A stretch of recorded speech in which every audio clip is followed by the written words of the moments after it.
Yes. Yeah. Okay, 4 yeses. And we have an executive session concerning real estate and economic development. So take it away.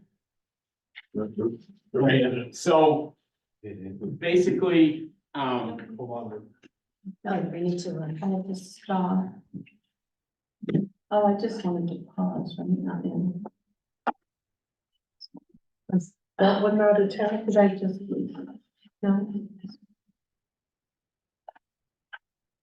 we had a hard time, so.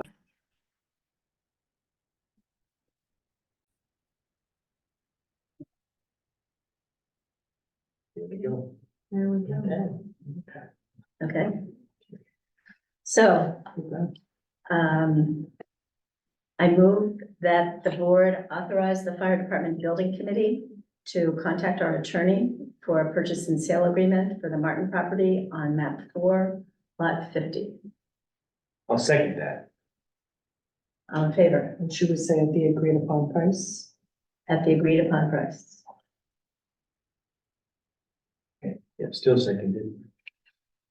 All in favor, Helen? Yes. Peter? You bet. Carol? Okay, 4 yeses. And furthermore, I move that the board authorize the fire department building committee to contact the abutters on map 4, lot 51 to determine their interest in selling their property. I'll second that.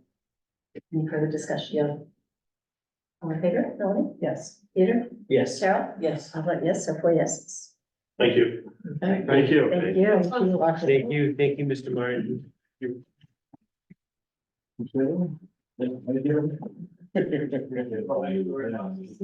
you. We'll be in touch. Thank you. Good night. Good night, guys. Talk to you later, right?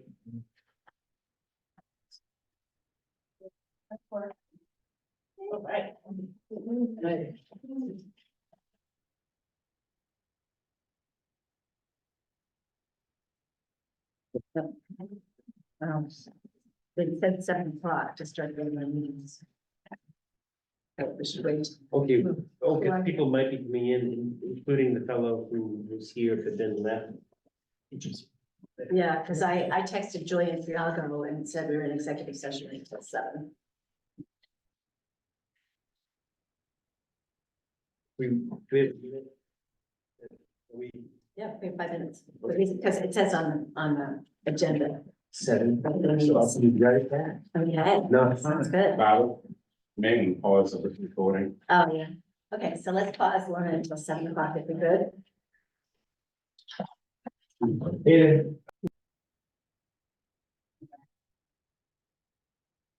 Okay. All right, the next item on the agenda is public comment. This is for any business, anything that people would like to bring up that is not on the agenda. Bruce, One thing is the, storm closure. I would suggest Let's- moving the cursor away from the. Yeah. And let's just try it. Okay. We're going. It's up. Okay, so, on the, storm closures, I had, I discussed when you guys decided to go to a 4-day week, for the town office. One of my concerns was storm closures. It was kind of discussed that we weren't gonna do full day closures, we was only gonna try to do delays. I don't understand why we did a full day closure yesterday. The roads were bare and clear by 10, the state never closed yesterday, which we're not clear by 10. they were around Oh, late. sorry, this is, you can go ahead and comment, sorry. I should- The state didn't close. Yes, the schools did, but the state didn't close.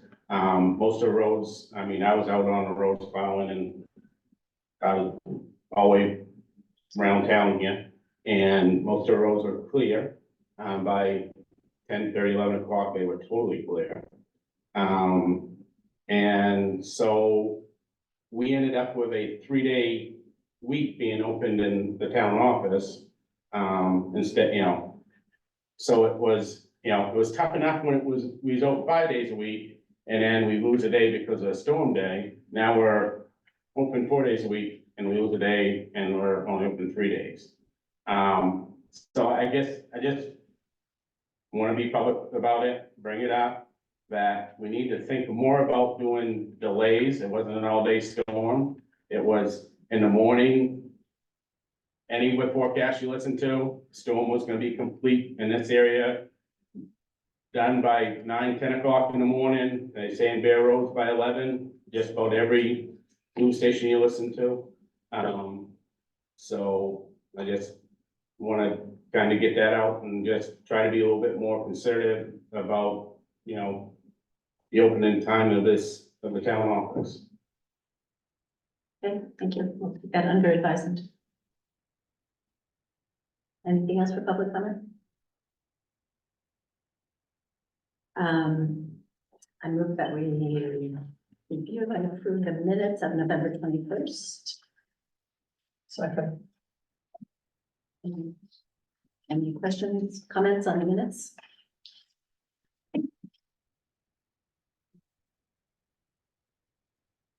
I did not see any changes. I didn't have anything. I did not have anything. All in favor? Lonnie? Yep. Peter? Yes, Scott? Yes. 4 yeses, that's minutes of November 21st. Which we have 2 I know. cents. Yeah. And I move that we approve the minutes of November 29th, 2023 special meeting. I'll second that. So normally in executive session, we do not list the people that are present. We do or don't? We don't normally.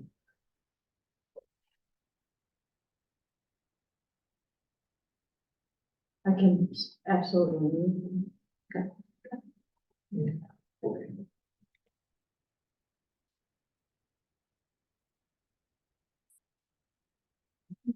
Any other comments?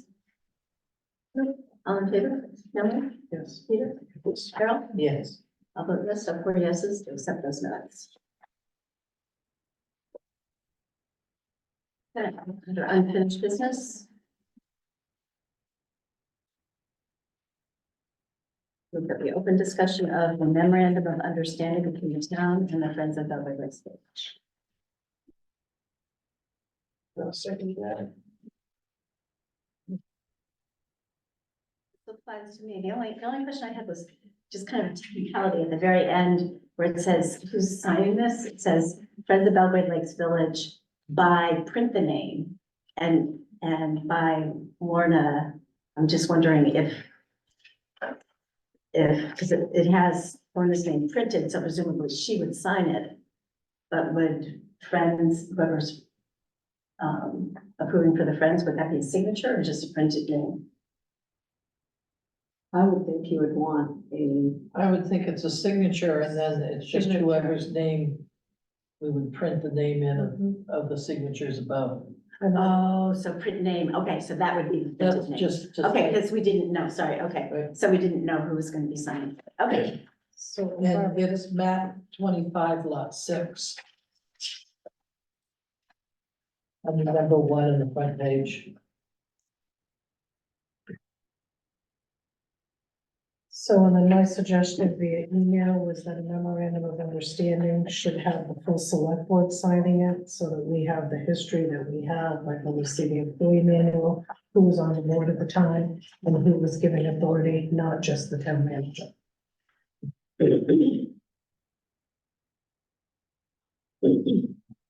So I have a question, not splitting hairs, but maybe there's a difference. So is this a memorandum of understanding stated there? Or it may not make any difference, or is it a memorandum of agreement? Oh, right, it says memorandum of agreement on memorandum the of actual agreement. page. And there may not be any difference, Yeah, practically Right. speaking, Yeah. just wanted to ask. yeah, good point. If there's no difference, that's fine, you can just say, hey, no difference, or just go with an MOA, or whatever?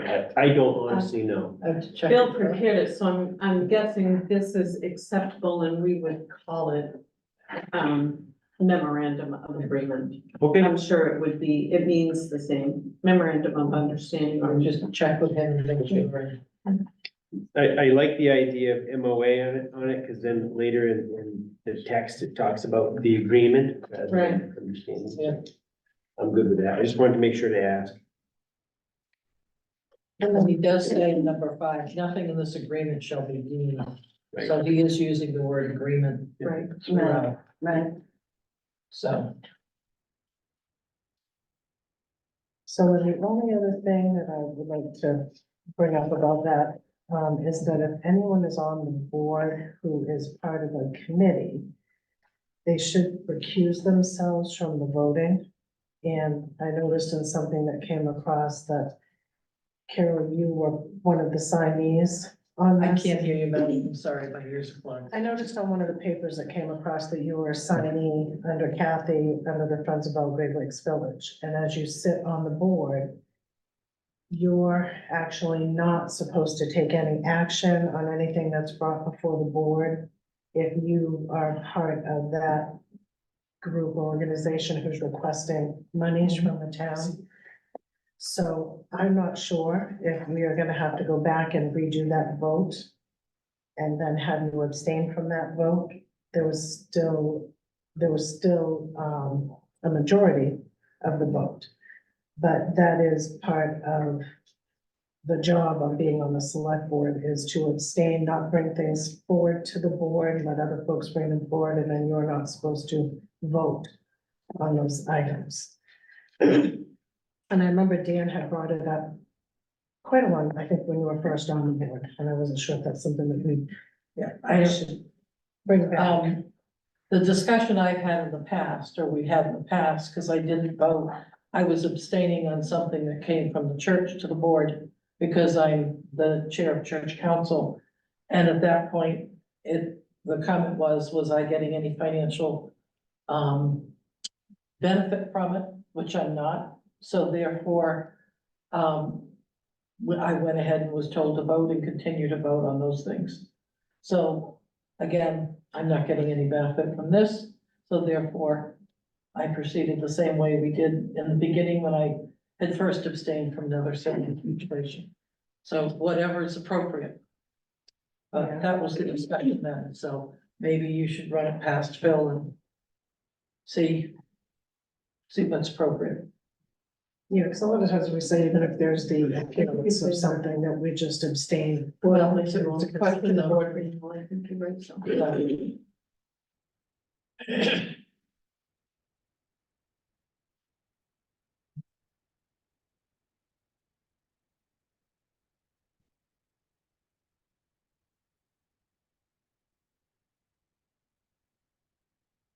and so is this something that we're doing by consensus, or we actually need to vote on this?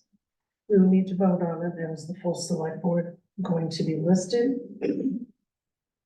Are we gonna have dates in here? Because We could do it as, approve it as amended with all of these updates, and I could print a new copy and have it at the office for you to sign, if that would work for you. Well, we're not signing this one, right? Well, I can, Melanie's I have suggesting the, that we should sign. I have the document that Phil sent, so this is what he sent to us. I can adjust it and put signature blocks with board names on it and update the map and lot and all of that sort of thing. I'd be good with that. Would that be all right? From your. yeah, well, perspective? and the whole thing, I mean, is if we go back and review documents 5 years, 10 years, 15 years down the road, who was on the board at the time, who actually signed and agreed to this? If we simply have the town managers as they change, there's no clear understanding without going back in the history to see who actually agreed on the board to that memorandum of understanding or agreement. So I think it's an important piece because we are that voting board and we are the ones who agreed on behalf of the town. So we should be signing our name saying that we're in agreement with the potential gifting of this property once it's completed. This is what Phil sent, I mean, obviously, we can adjust that pretty easily, Yeah, the signature block. but if the board doesn't want to do it that way, then we'll put that in the minutes and figure out why. I would, I have no problem. no problem with it. Are you ready for a motion? Yep. I would move to, I guess, authorize and use the memorandum of agreement as amended. And will we have a date in here no later than so many months after the town meeting vote, because it's not a complete document at this point. We don't have a timeline in here for months, and we don't have a signature in the ceremony. Which would be whatever date we do sign it, but we do need to know how many months after the town meeting vote.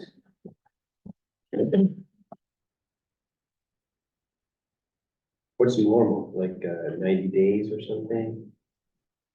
Well, if they were, so in the event that the voters at town meeting do not accept the gift, the Friends agree to remove any sidewalks or other improvements, so I would think that we'd get to give them due process if they actually had to reverse that. Right.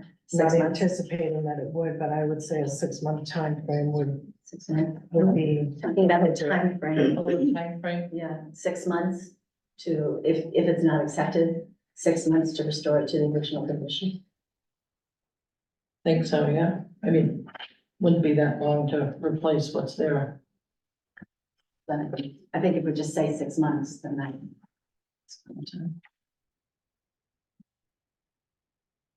Then the other part was in the witness whereof that line, we want to have a value, calendar value in there that we don't have now. Right.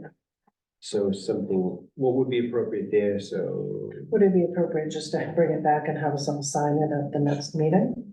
So we put the December 19th, is that the date of it? Hold on. Yeah, we do. The 19th, and then Dan can sign as well.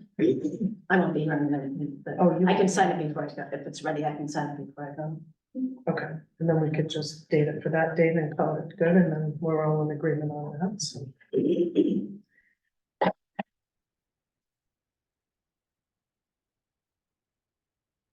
So from a process perspective, do you want to resubmit a motion or? No, I think it's, as we said, as amended. We just continue to the thing. We did. But nobody seconded your motion. I know, true. I'll second. I'm wounded. Oh, thank you. Now that we're done amending, I'm happy to. Yeah, all right, thanks. Okay, so we amended it by adding the tax map and the lot number, by adding no later than 6 months, and by adding the date of 12/19. And the signature. And the signatures. And to fill in the print name, whose name is it?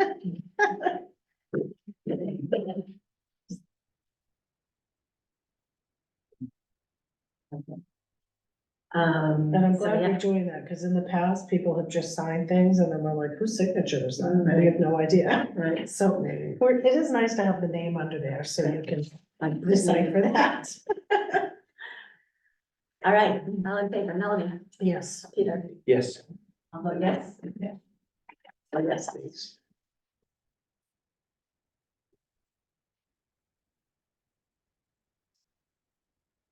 Okay, sorry, we have a few more things of unfinished business. So, Corey, we are on to facility equipment needs. Yes. You're on. You're on. On, huh? We got the information on the Yes, thank you. warranty. Yes, and thank you for providing all this information. It's very helpful Yeah.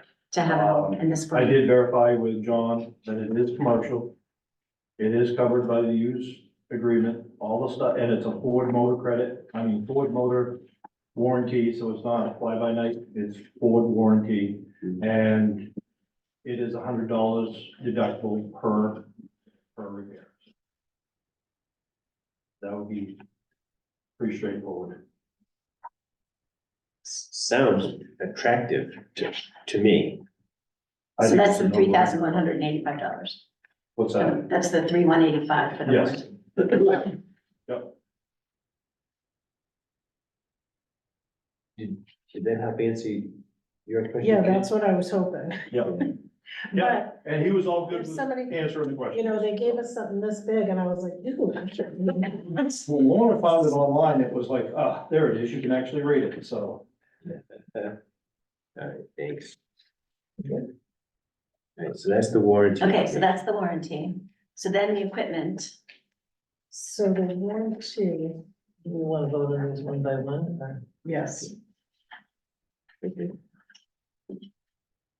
okay, so I move that we approve the amount of $3,185 for the extended warranty. I'll second that. There's bumper to bumper and powertrain. Yep. And This- powertrain to 60,000 or 100? I think 75. Once something. 60 miles or 75, whatever it is. 75,000 miles, Yeah, right? Or, hey, can I approach Corey? Can I approach Corey? Sure.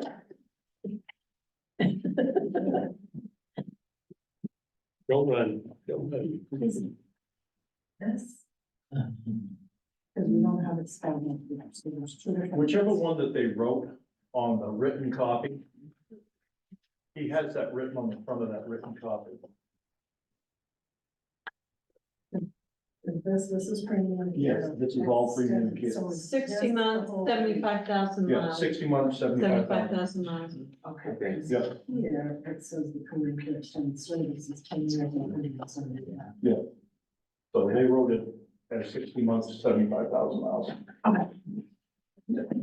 Okay, Peter? So thank you for that information. So in my opinion, I'm good with that, Melanie. I'm not sure if you are. Yeah, I Because I'm- just, there was something here that said 10 years or 175,000, whichever comes first, which is better than the new vehicle. And I was like, is that what we're getting? I wish, but. That'd be crazy good. That'd be really good. My Sign that twice. Yeah, right. My thinking is 60 months or the mileage, it'll be dead by that time. Yes, Yeah. You know, pretty much. I'm good. So let's move. Okay, That was that one. so we have a second? Yes. No, Peter Peter seconded. Oh, you seconded it. Okay, all in favor, Melanie? Yes. Peter? Yes. Yes. I'll vote yes, so 4 yeses in favor of extended warranty. New truck. All right, New used truck. new to us, the new to us truck. Okay, snow blower attachment. Snow blower attachments. I got 3 prices, 2 new, 1 new, but rusted, surface rust and shipping. He sent pictures of it. It's nothing more than surface rust, something that would happen a month after you used it. So. And as far as usage, it can be used around, it's gonna be used extensively around the town office, where we won't have to be using the bucket loader around the town office. We'll be using it for the ice skating rink, we'll be using it for behind the library. We'll be using it at the Center for All Seasons and possibly at the transfer station if we have extra snow that needs to be moved along with the fire departments. So it's gonna be used a lot. It really is. It'll be a great tool during the winter months. Not so much in the summer months, but definitely in the winter months. The fact that it's front loaded, you don't get tractor neck, I'm all in. And when we originally bought the tractor, the question was asked of, do we have a front mounted PTO? And the question was, we bought it for the front mounted PTO for future usage. And this is one of the top future usages we talked about when we first purchased the tractor. So the two different prices here, Corey, the main sheet, we're looking for 8,200. Now, the warranty on the one with the surface rust, is that gonna be the same warranty? as- Yeah, he's gonna treat it just like the other one. And I got another quote What too. is the warranty? There was a guy, my salesman was in Puerto Rico or something like that. Might have been Jamaica, I don't know. Probably down there. No, no, Ruby, you're coming back with puppies, so. No, I got Nobody's nothing. going to Ruby. So I reached out to him when he got back and told him to verify the quote. So the quote from Manchester Motors is $7,800, brand new install. So, Oh, 7,800. yeah, Says I 8. got that yesterday morning versus $8,000 something. Right, because the one we have is 8,290. Yeah. So And so it's what, 78? 7,800 even installed. So the one over here from Whittemore and Sons that's 73, is that not installed? That is installed, but that is the scratch and dent, yeah, basically. Right, scratch so and dent. that's what I was at, like, Yeah. what's the warranty on that? If you say they're gonna treat it the same, and is I don't is know it what the a one-year warranty is on warranty? them, but I know, Because it's like It's a gonna be- sander, you get a 1-year warranty, a plow, it's a 1 year from the, or 2 years from the first date of installation, so. yeah, I'm not sure of the warranty, but I know there's a warranty on them, I mean, I don't know what it is. Because I'm comfortable looking at something that's $1,000 less if the warranty is the same. I'm pretty sure it's gonna be the same, because, and I'm comfortable with $1,000 less, because like I told him, you put it on, I use it for an hour, it's gonna be scratched. I mean, we're gonna wear the paint right off it, so it's a brand new machine, never even been out of the package yet, so the warranty will be the same, and he understands that the only thing that's wrong with it. And he called me back, I didn't ask him, he called me and says, look, this might be another option for you. It's a brand new rig, it's just got surface rust from freight. So when it was freighted down here, it got surface rust on it. So you're happy with the 7,300? I'm absolutely happy with it. Well, So it doesn't you see scare me. pictures of it, nothing looks pitted, nothing looks Nope. like it's past the. Nope, nothing.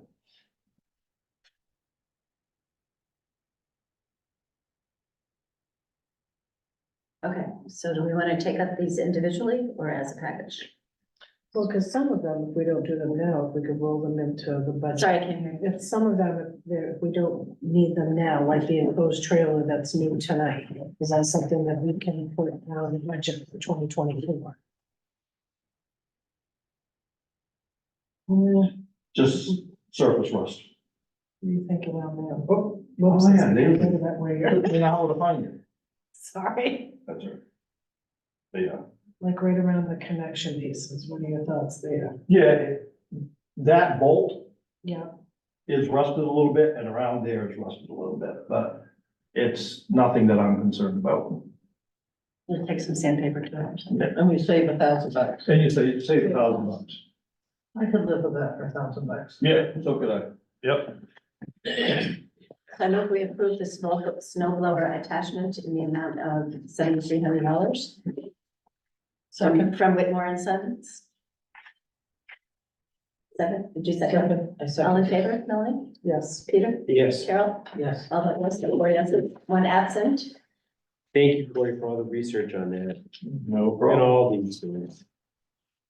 Okay, next one is the Conex. 40-foot I've been debating how it's worded. Let's talk about it. Comment. Conex. It's that beer sounds very. Yeah, there's less to it. Yeah, I think that one's in Hampton or something like that. So I know that there was some question about where this would go. So it could go It either could by the either- cemetery, or it could go down at the transfer station Yep. if you wanted it more out of the I way. verified with Kitty today, he does not have any room to store any more stuff. He is full. Well, because that's why we built the maintenance garage, was to get stuff out of I the totally transfer understand station. that, but there's no room in there. There's no room for the equipment and to be able to move and actually work in there. We have 2 bays full of lawnmowers and vacuum systems and trailer. I've got trailer outside that can't fit in there. I've got, a wagon for the trailer that's out there that doesn't come in. There's just stuff that it doesn't have, and if we need to work in there, we either unload the shop and put everything outside, and then we work, and we put it back in. It's just not, it's a safety issue for one, because we're climbing around equipment all the time to get from one I mean, I have this much room to get around the front of the plow to work on a piece of equipment if I'm working in that bay, and that's it. And then the skid steer's in there, the tractor's in there,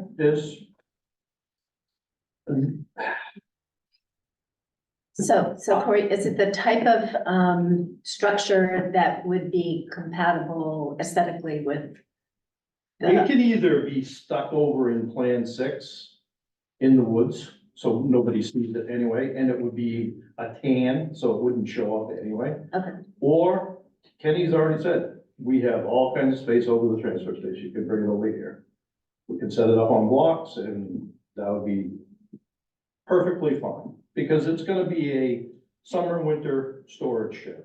Right. So in the summer, we can put all our winter stuff, snow blower, you know, stuff like that. In the winter, we can put all the lawnmowers, the leaf blowers, the vacuum system, we can put all that in there. Now, does it make sense for us, instead of doing a portable container or some sort of a used container, that then in a handful of years, we're gonna be replacing this container because now this container's been sitting outside and now this is decrepit? Does it make more sense for us to look at, we're already talking about a lean-to Yeah, I'm on, gonna do that in the spring. on the maintenance garage? Does it make more sense for us to do a lean-to on both sides and close the back, and then you have some storage availability on both sides of the building? And There's then we have a no, long-term. there's only one space that we can do a storage, I mean, a lean-to, and that's on the back side. On the front side, we have a door. On the end, we have a door. Both ends have doors.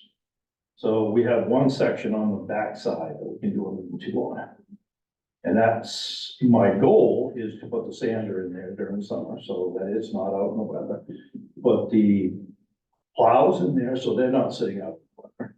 And then in the winter months, when those things are inside, we can put the boat that's, I've seen to have inherited up there, underneath cover during the winter, or one of my trailers that sits outside that we have to shovel and defrost to be able to use, so it's a big shuffling game, and Well, and I these feel things like it will last for still be years. A shuffling game. It's And am absolutely I gonna be a picturing the right kind of container? So we're picturing a 40-foot container, because we don't have pictures for it, we just have a quote. Yep, So 40-foot am I container. picturing a 40-foot shipping container with an open door on one end? Yep, just like So they've then got we're two gonna of them. still be doing the shuffle, because it's like the fire department, how do we park our vehicles so that somebody can get out? Oh, I'm not, So- we're gonna shuffle, but we don't have room to shuffle. yeah, but it'll be more seasonal, it'll be It'll more be seasonal seasonal shuffle. shuffle. It'll be in there and you won't look The at summer it stuff will be until, in there through the winter, the winter stuff. we've already killed 4 mice in the garage. One of them in a lawnmower. These things are airtight, critter tight, and waterproof.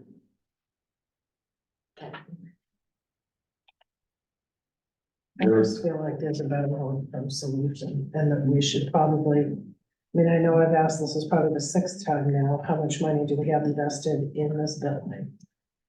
And where do we end, and how do we figure out what is the best long-term solution?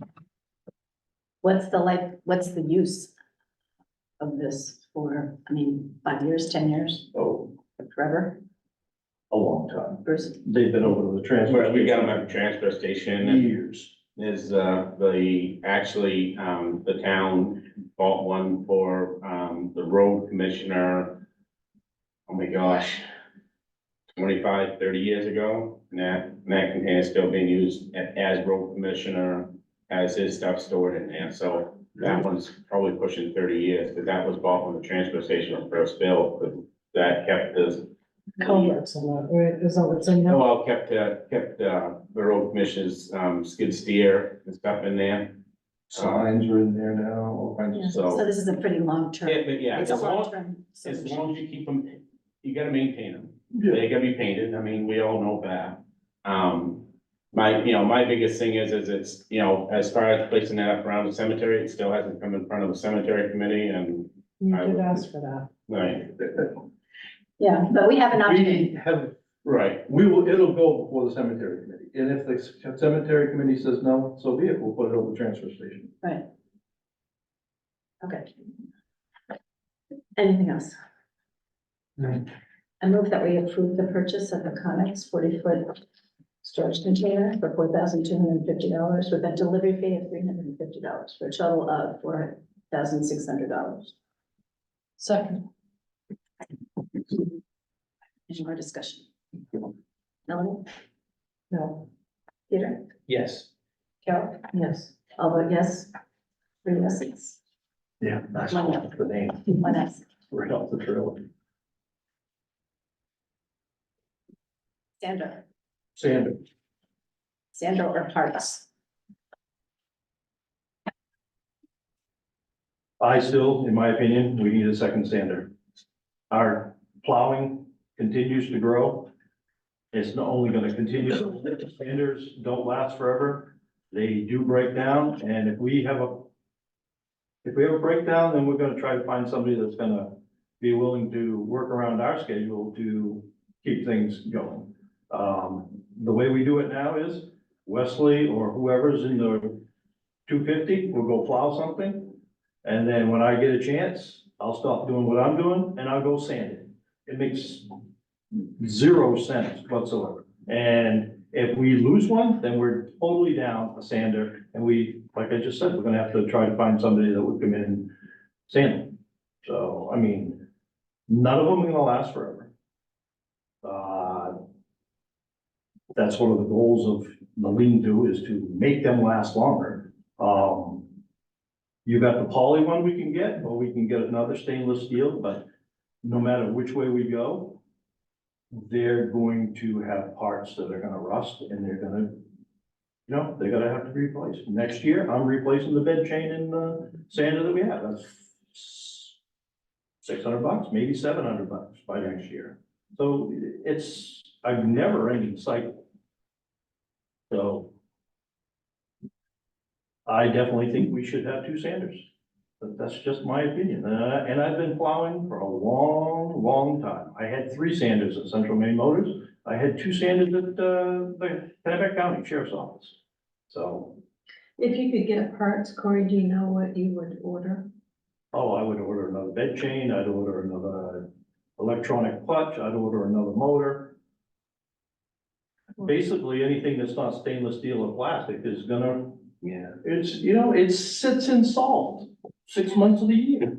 So, I mean, I try my best to keep them cleaned, but it's not how salt works.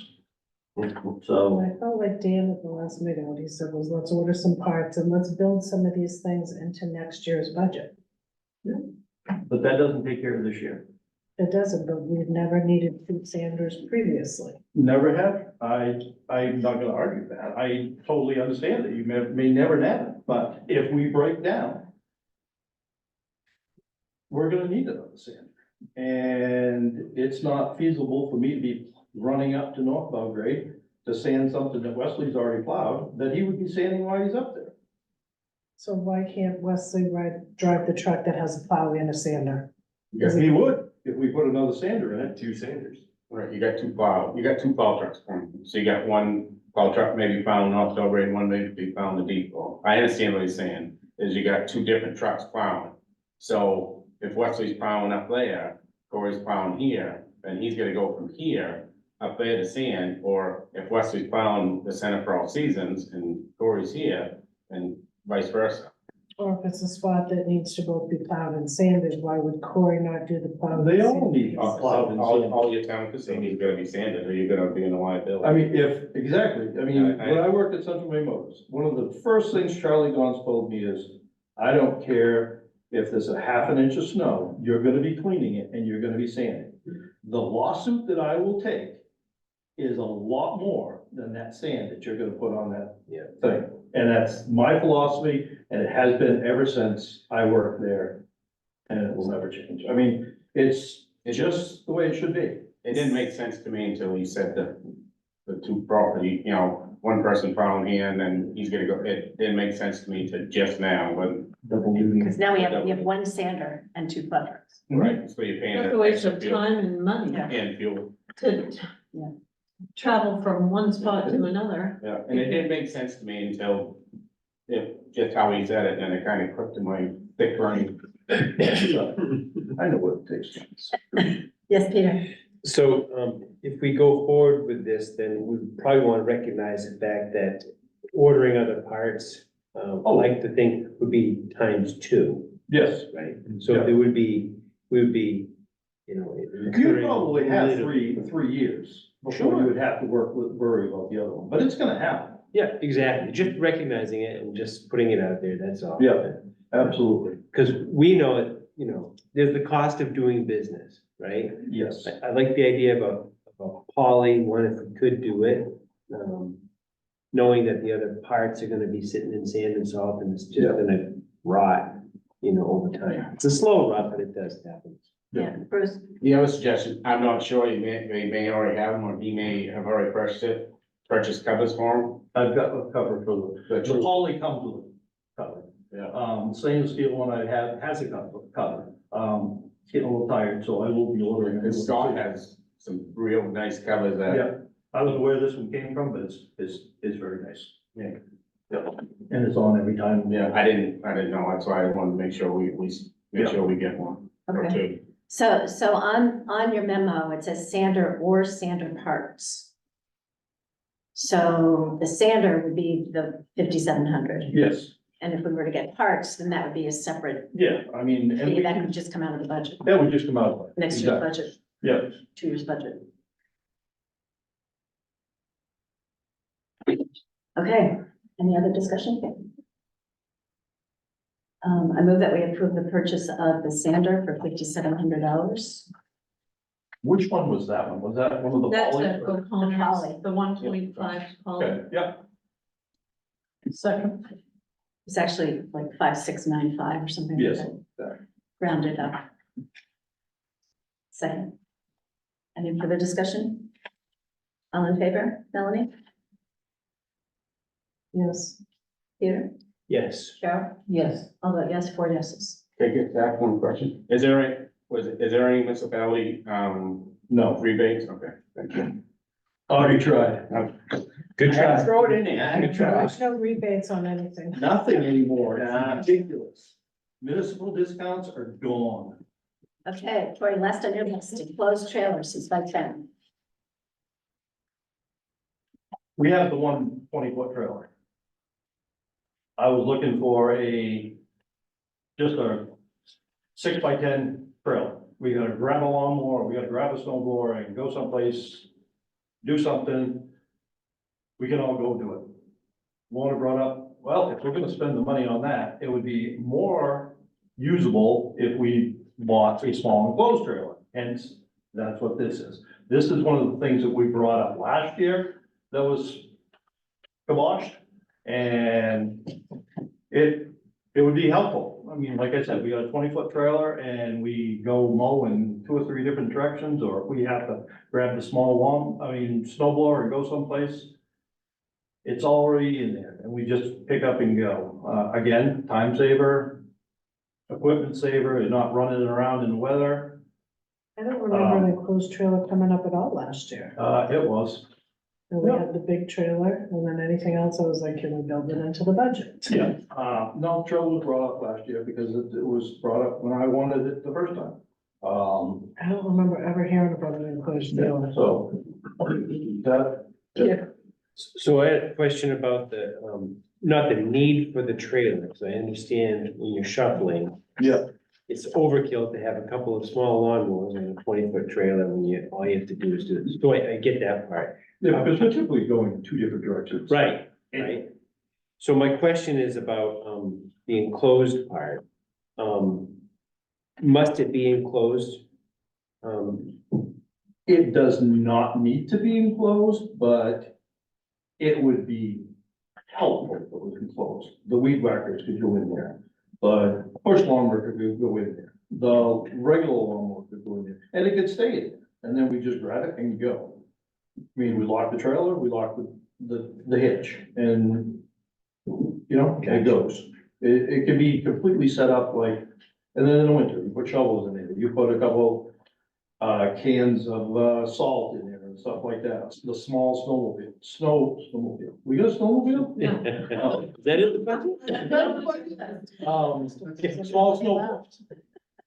So, that was the thought process behind this, the enclosed. Okay.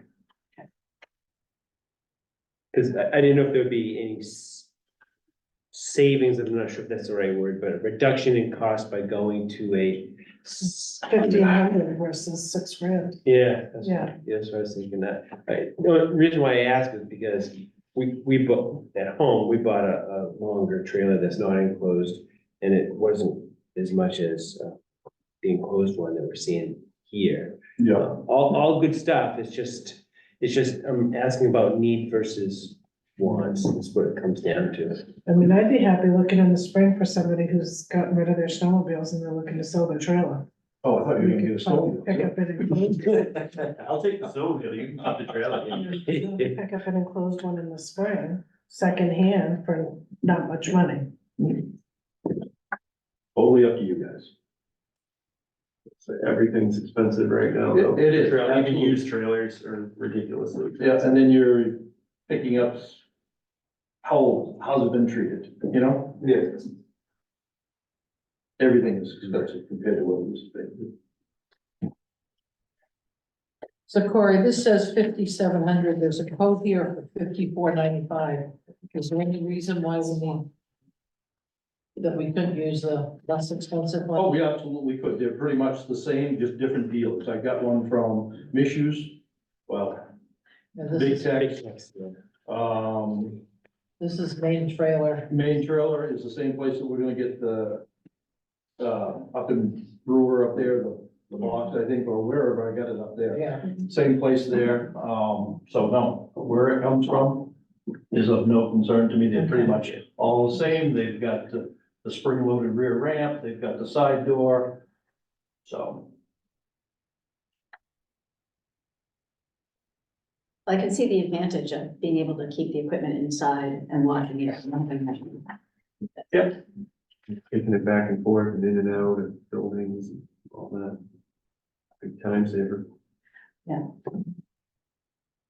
I move we approve the purchase of the 6x10 trailer for the amount of 5,495. I'll second that. Any further discussion?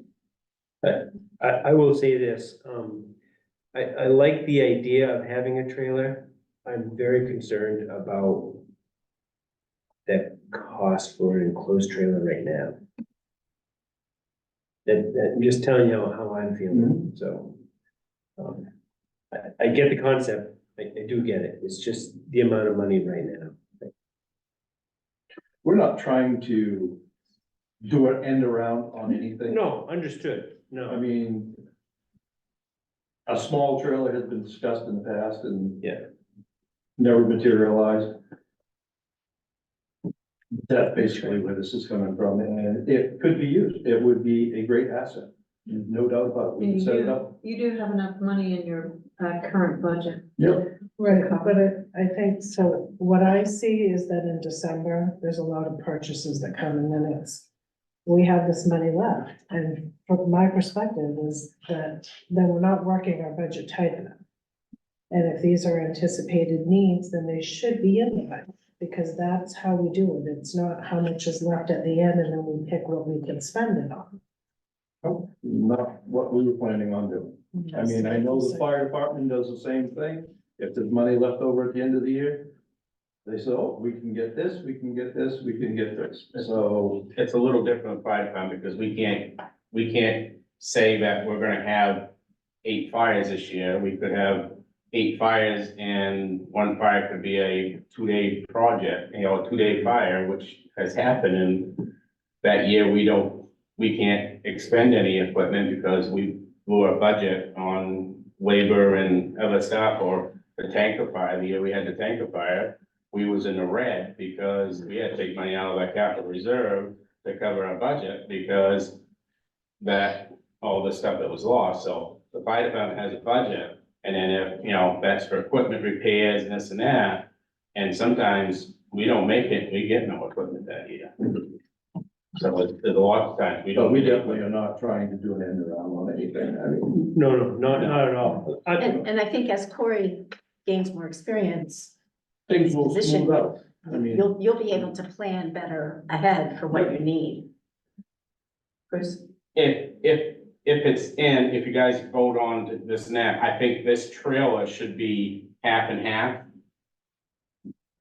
I hope I'm saying this right, half cemetery, half facility.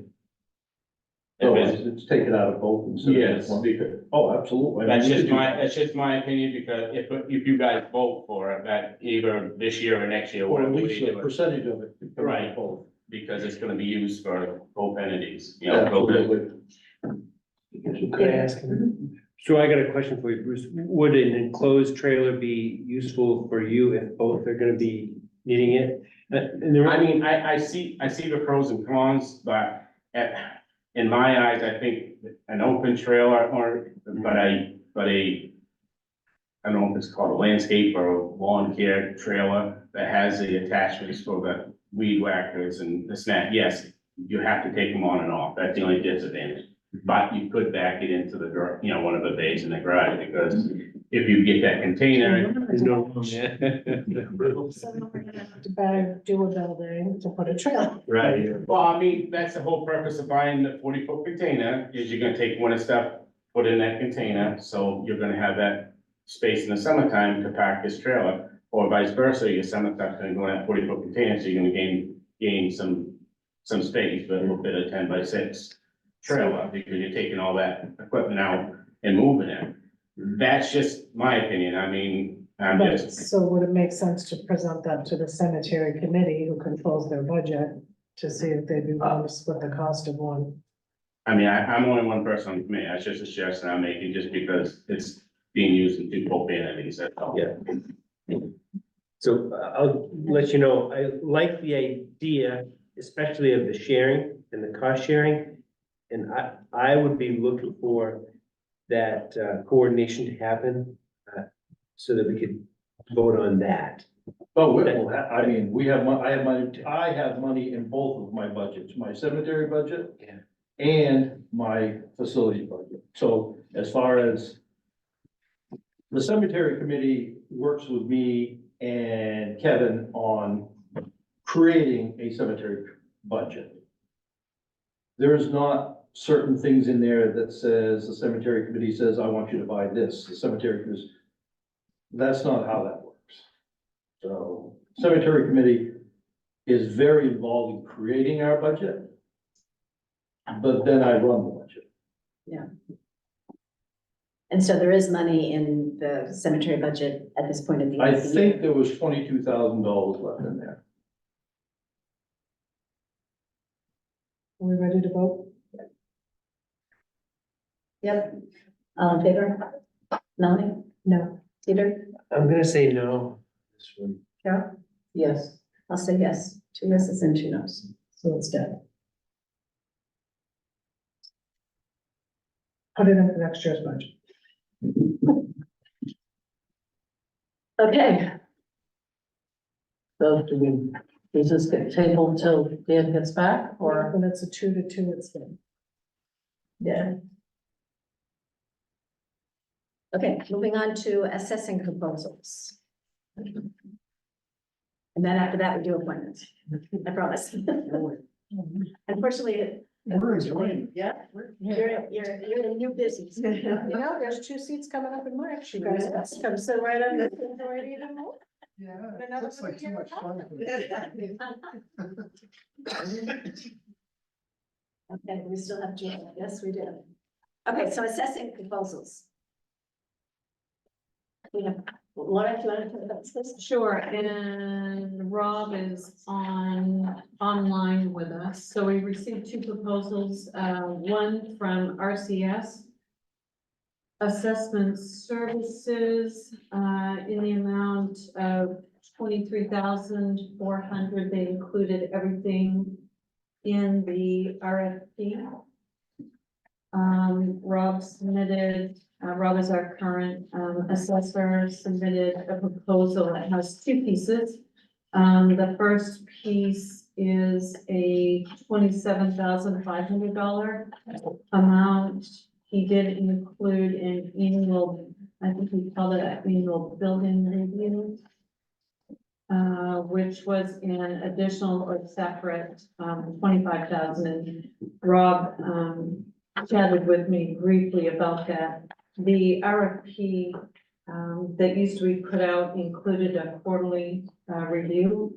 And Rob indicated that in 2016, that was dropped. So he's not been doing that, but he could do the annual building review, which is his take on the quarterly reviews, but that does incur an additional fee of 25,000. And did I say that correctly, Rob? Yes, you did. Okay, very good. And so why did we discontinue that? Why does that not be done? I wasn't here, but maybe Rob or probably Melanie, you have that, history, you may know. I would ask Rob, Rob. since he's been our assessor all these years. So what happened was we did those. So just to back up, the quarterly review and the building review is the same thing.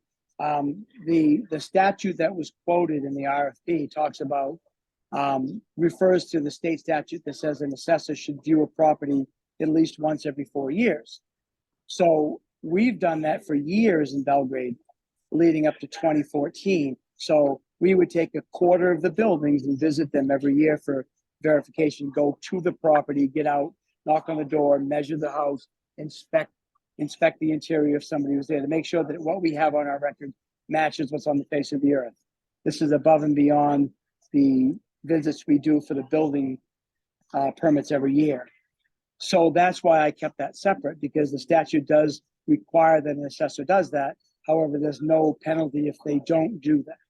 So when we were rehired in 2016, that aspect of our job was dropped because the assessor from 2014 to 2016 didn't do it. So, and that entails a lot of time. I mean, the reason why the price is so high, that a quarter review means that we're going to visit 600 houses every year to make sure that our assessments are up to date. And that takes a lot of time. But in my opinion, because the need that the town of Belgrade will have for a revaluation in the next 3 or 4 years, you won't get a full cycle of building inspections done in time to need a revaluation again.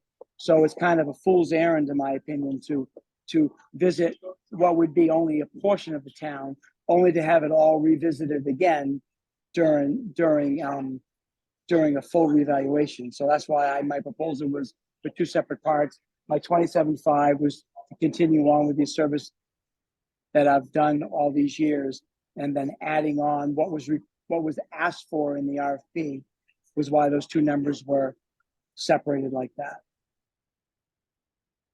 Okay, thank you.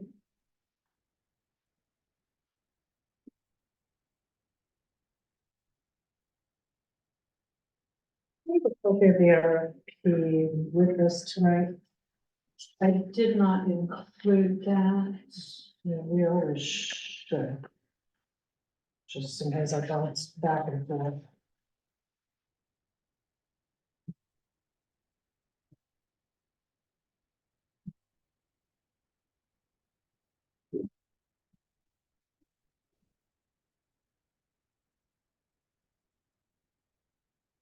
So in order to vote on this, Rob, we would be looking at 2 separate, because the first part of it was essentially the visiting of the properties. Was that part of the RFP? Because we don't have a copy of that.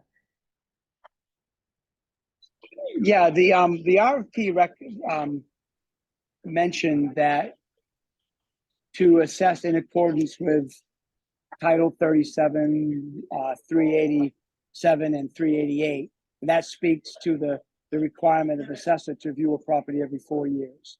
So that's why it's in the second part of the proposal.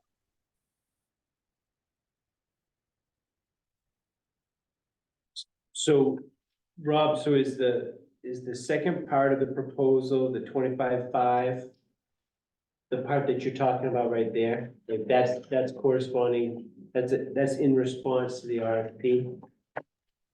That's correct, yes. Okay.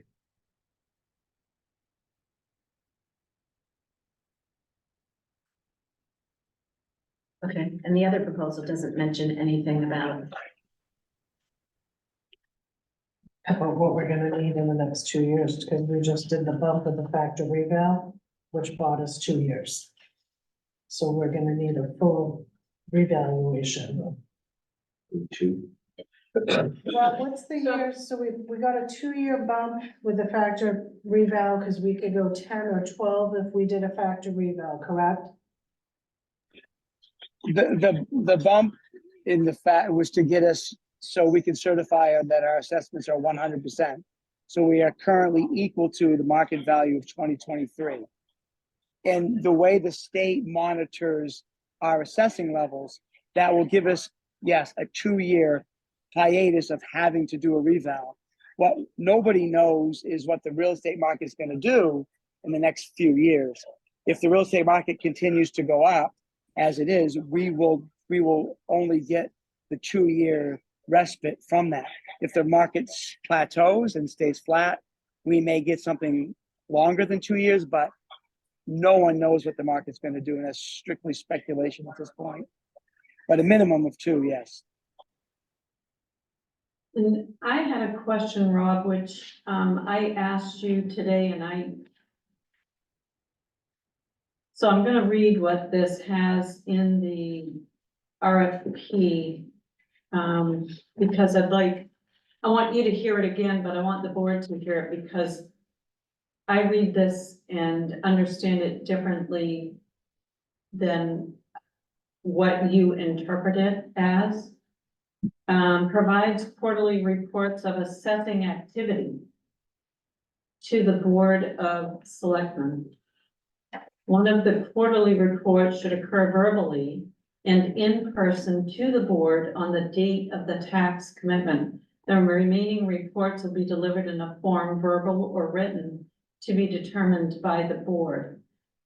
And this is what I sent to you this afternoon, Rob, to make sure that we were on the same page because you included an annual building review. I think that's what you called it, for the separate fee, but I don't see a quarterly that you go out and do assessing work and looking at properties in this RFP. So I'm reading this and understanding it differently than you are. Yes, we are, but your RFP, I think on page 1, it says you will assess in accordance with Title 37, subsection, I believe it's 387 and 388. And those were two very specific statutes that quote that an assessor must view a property once every 4 years. So that, again, I'm trying to put my proposal on equal ground with anybody else's proposal who may not understand what those 2 subsections mean like I do, or just glossed over that and chose not to look at it as I do. But I was very specific in my annual building review that we've called a quarter review forever, because like I said, a quarter of the buildings get looked at every year. And there was, because of those specific statutes that were referenced in the RFP, is why I added that second component onto my proposal. It has nothing to do with meeting with the board on a regular basis to discuss just typical assessing activity. What are we finding? Do we have abatements? Do I make any recommendations for changes in the market? This is, the $25,000 number, that's dozens and dozens of days in the field. That's what that's supposed to represent. All that being said, my strong recommendation is it doesn't need to be done because of the impending reval that will be within the next 4 years, which is the same amount of time that would take to visit the entire town over again. So again, I was just trying to be transparent. So we were talking about 2 different things. okay, well, we can set up a schedule we all want to have Rob come and see us or give quarterly reports. We can set that. Okay, Thank you, thank you for everybody. it. Thank you very much. Thank you, Cory.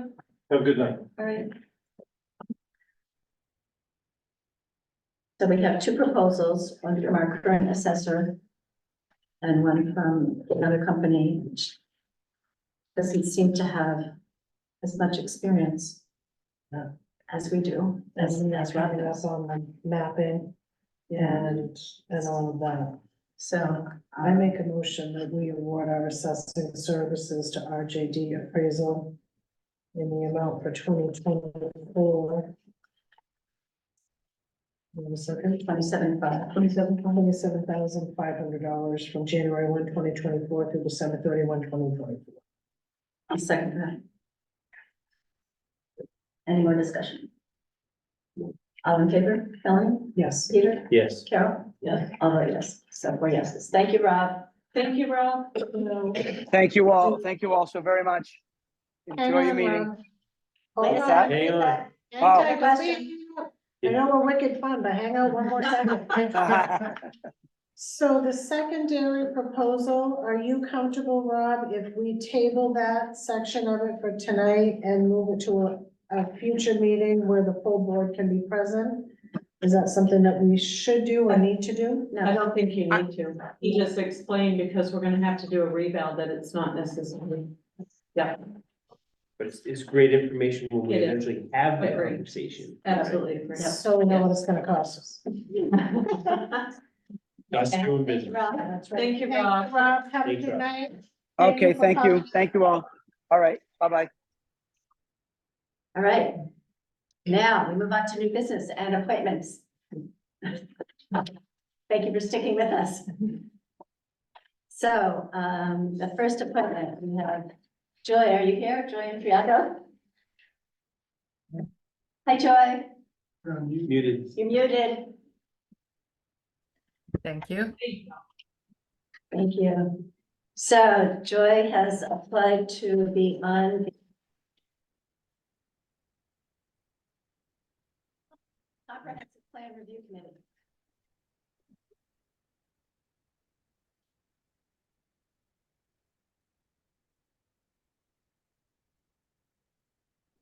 I'm having trouble Is there anything hearing. you'd like to let us know, Joy, about your interest in the committee? You have a lot of I've- relevant experience. Well, I'm a CPA. I grew up in Miami, but well, actually, I grew up in Atlanta, but I count Miami as the place where I really grew up because that's where I started my adult life. And worked with Ernst & Young and Price Waterhouse. When I came to Belgrade Lakes in 2007, I found it mesmerizing. I love the people. I've since moved here full-time as of 2017 and have had the pleasure of meeting many year-round residents, many people that have spent their whole lives here and many generations, and just find that working on the comprehensive plan, I think I could add value for all residents, whether they be part-year residents or year-round residents. And I would like to take part in that. I've served in the past as the chair of the Audit Advisory Committee for the city of Miami. I've worked with real estate clients, construction clients. This is something that I think I'm very capable of adding value to the town of Belgrade. Super, I think we'd all agree. Indeed. I move that we approve Joy Intriago for membership on the Comprehensive Plan Review Committee. Second. 2 seconds. Mhm. Okay, all in favor, Melanie, Yes. Peter, Yes. Carol? Yes. I'll vote yes, that's 4 yeses. Thank you, Joy, Welcome aboard, and Joy. Thank you. welcome Appreciate aboard. it. And you'll know Looking you'll have forward to it. Okay, and you'll have to see Mary Vogel at the town office to get officially sworn in. Right. I'll do that. Okay, great. Thank you, Joy. Thank you. Okay. Chris Bradley has applied to be on the Lakes and Natural Resources Committee. Thanks for coming, Chris, and thanks for waiting for us all through the meeting. I appreciate the work that you folks do on this, select board, so. I have my application in there, you can see my background. Lifelong, enthusiast of Great Pond, my grandparents came, on both sides of my family, came to Great Pond. My father's family back in the 100 years ago, and my mother's family back in the 40s. My parents met on Great Pond. I met my wife in Los Angeles, but our parents were good. Oh, that was a good lead. That was like a cast. No.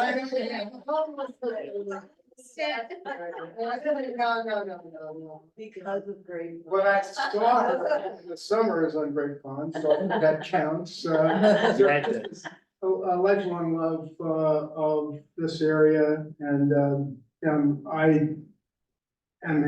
I've got 830 acres of land that I steward, some in Gardner and some in New Sharon, and I'm just all about the outdoors. I'm the certified water quality monitor currently for Great Pond, so I've gone through that process. I'm aware of the factors that go into the very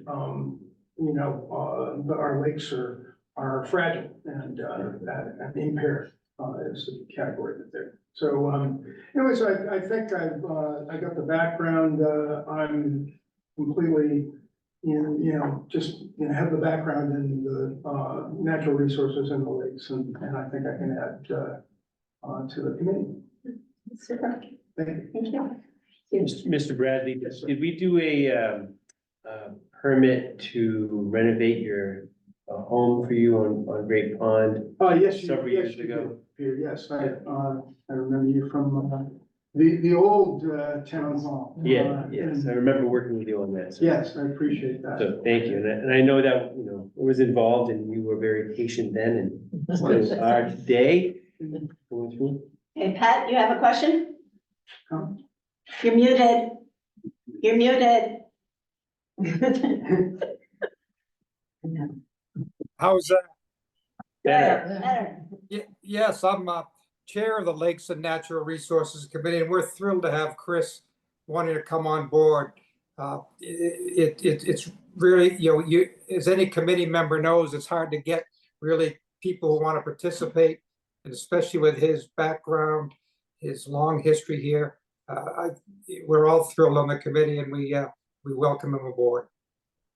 Indeed. All right, I make a motion that we approve Christopher Bradley's application for the Lakes and Natural Resources Committee. Second, Wholeheartedly, yep, Okay, all in favor, Melanie? yes. Peter? absolutely. Carol? Yes. Okay, 4 yeses. Thank you very much. Thank you. Welcome aboard. Thank you Thank for you. stepping up and being willing to volunteer. Yep. And Jared. You're assuming you're Jared. Yes, I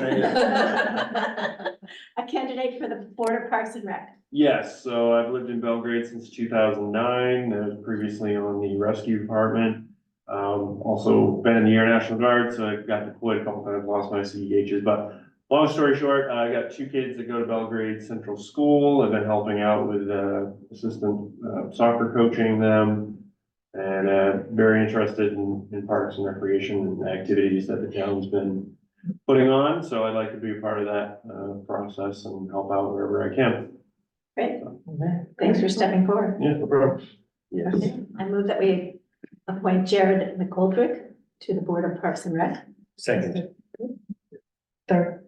And And Linda Bacon did weigh in, and this was reviewed by the committee. She said there's one more pen hanging out there to get to us.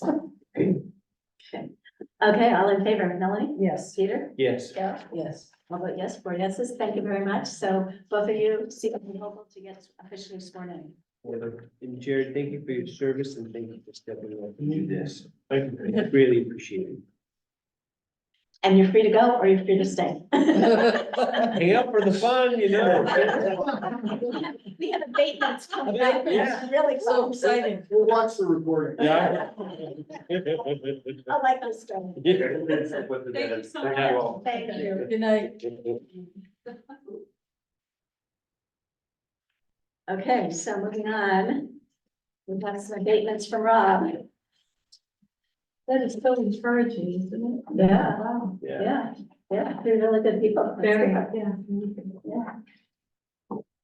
Okay, so we have, I move that we accept abatement 2316 in the amount of $101.14 to correct the assessment of the land. This is for Nathan and Lucy Paulsman. So that was a move, sorry. Second. Yes. Well, hold on a second. If there's an abatement to correct, I just want to double check it. There's usually a supplemental. And we have a difference to abate of 101.14. And these are two different people. Do we have a supplemental? This is all that Rob provided me. Oh, to correct the value. It's to correct the value, it's not changing hands. Yeah, okay. Yeah, to correct the assessment. I was thinking it was like this portion of this acreage belongs to these people and they need to be assessed. Right, no, it says- separately.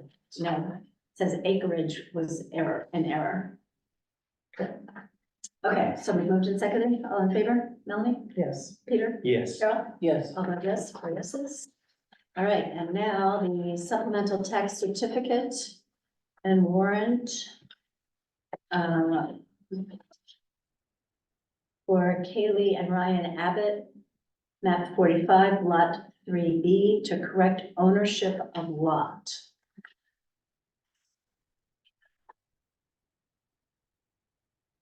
Second. So, okay, all in favor? Melanie, Yes. Peter? Yes. Cheryl? Yes. All vote yes, 4 yes. Okay, employee handbook updates. Lorna, take away. So I gave you, on the desktop, some additional information with regard to the unfunded liability for,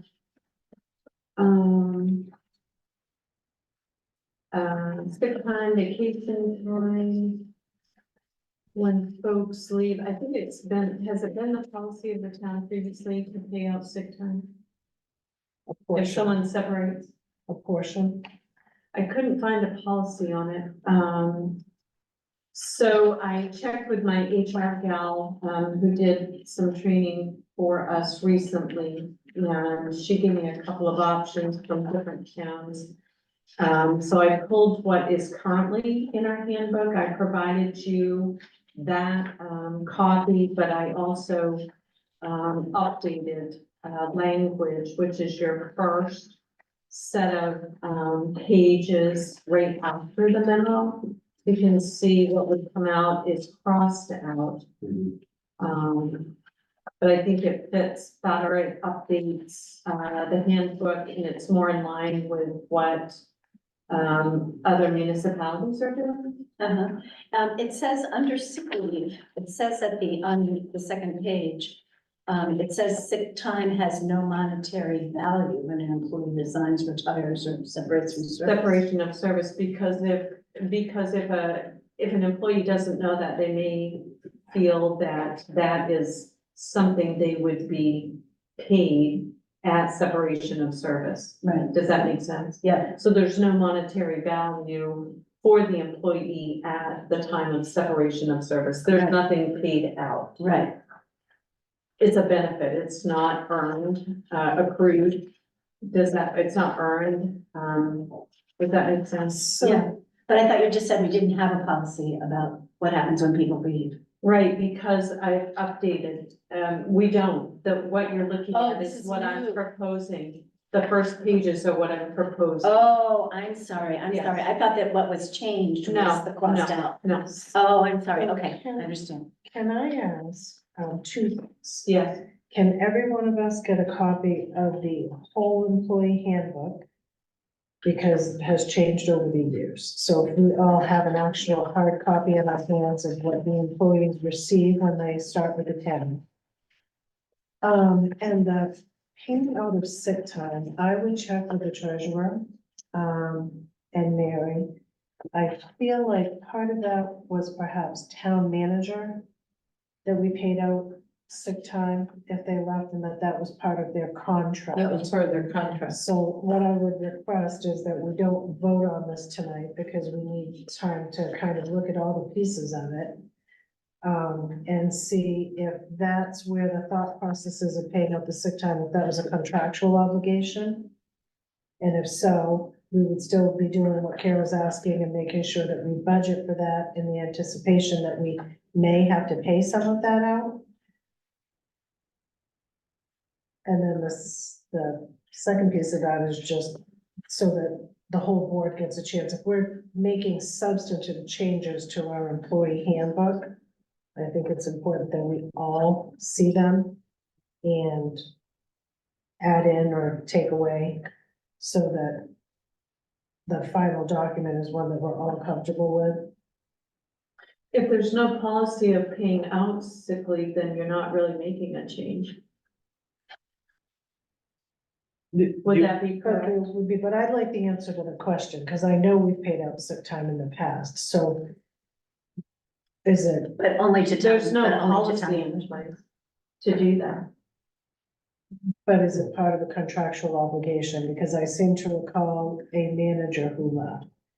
And so that's why I'm saying I would like clarification from the treasurer if we paid it out, and if so, why? And was it a board decision? And if it's built into the contracts for the salaried employees.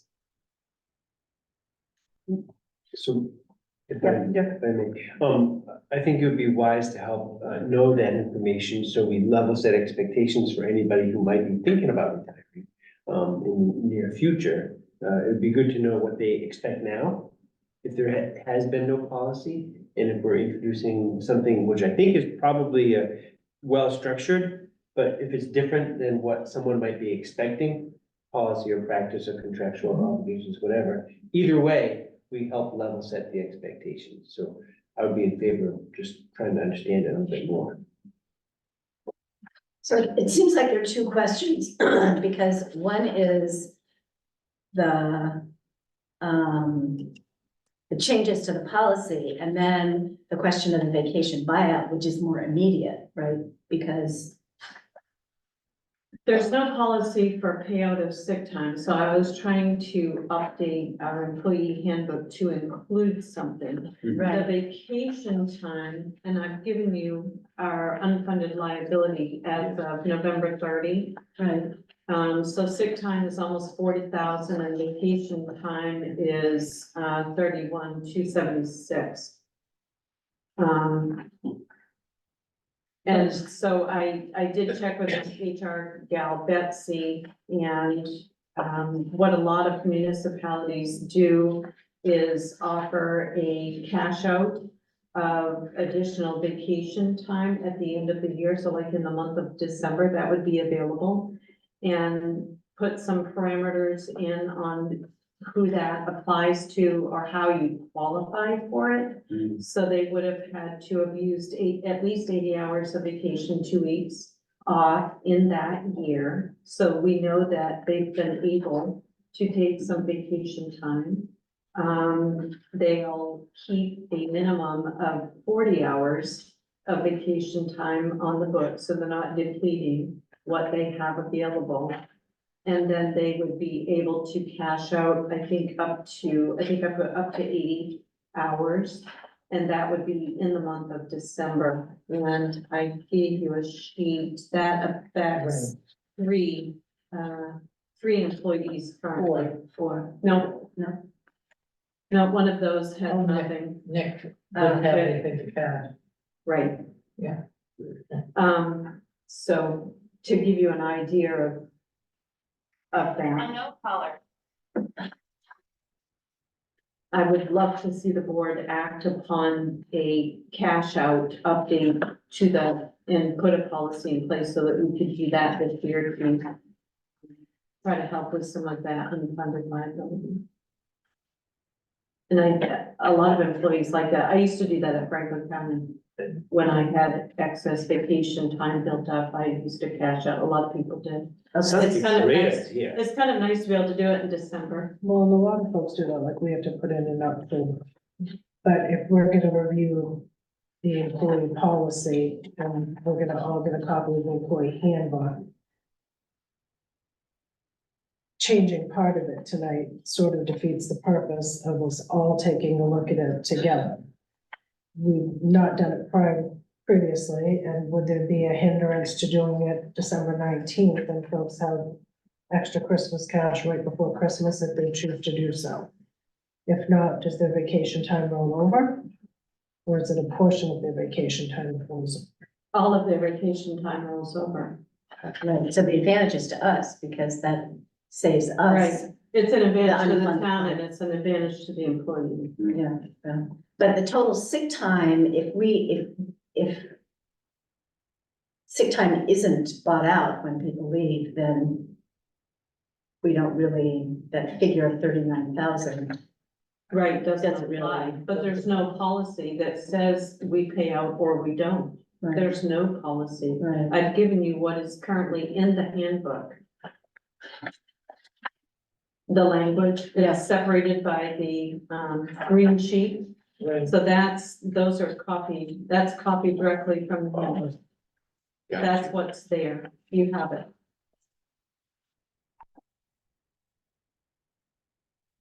I understand better what that was about. Okay, thank you for explaining. You're welcome.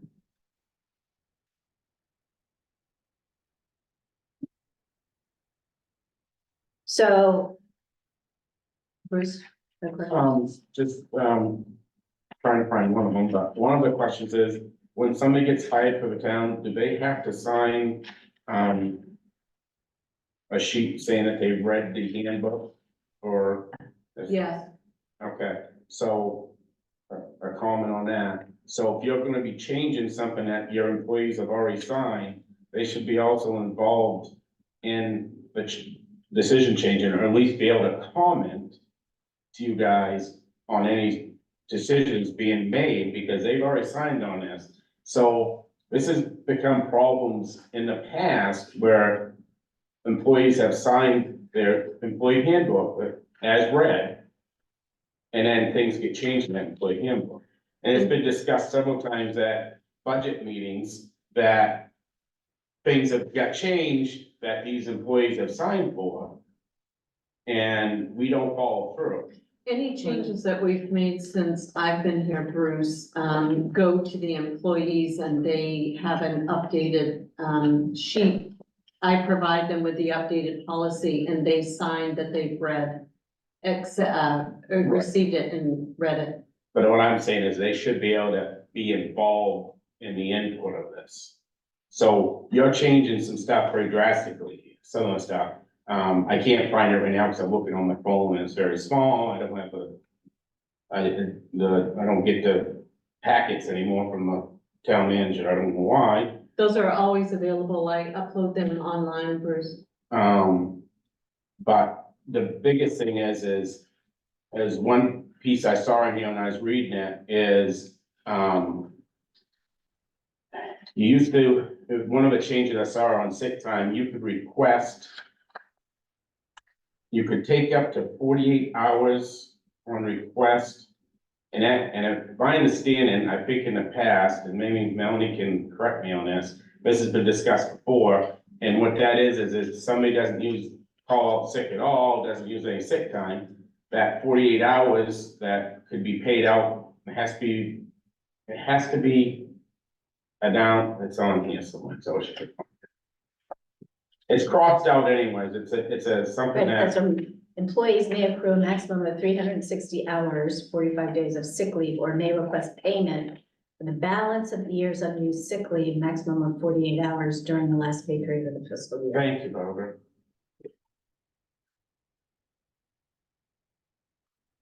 Has any of this been discussed with the employees involved? No, we haven't discussed any of this. Right, and that's my big beef. I mean, I'm an advocate for being town employees. I'm a part-time one. That none of this has to do with me. I'm an advocate for full-time and permanent part-time employees. I feel that they should be involved in any changes to the policies. Especially drastic ones like this. So I guess my question is, what this is saying, they may request payment for the balance of the year's unused sick time up to 48 hours during the last pay period.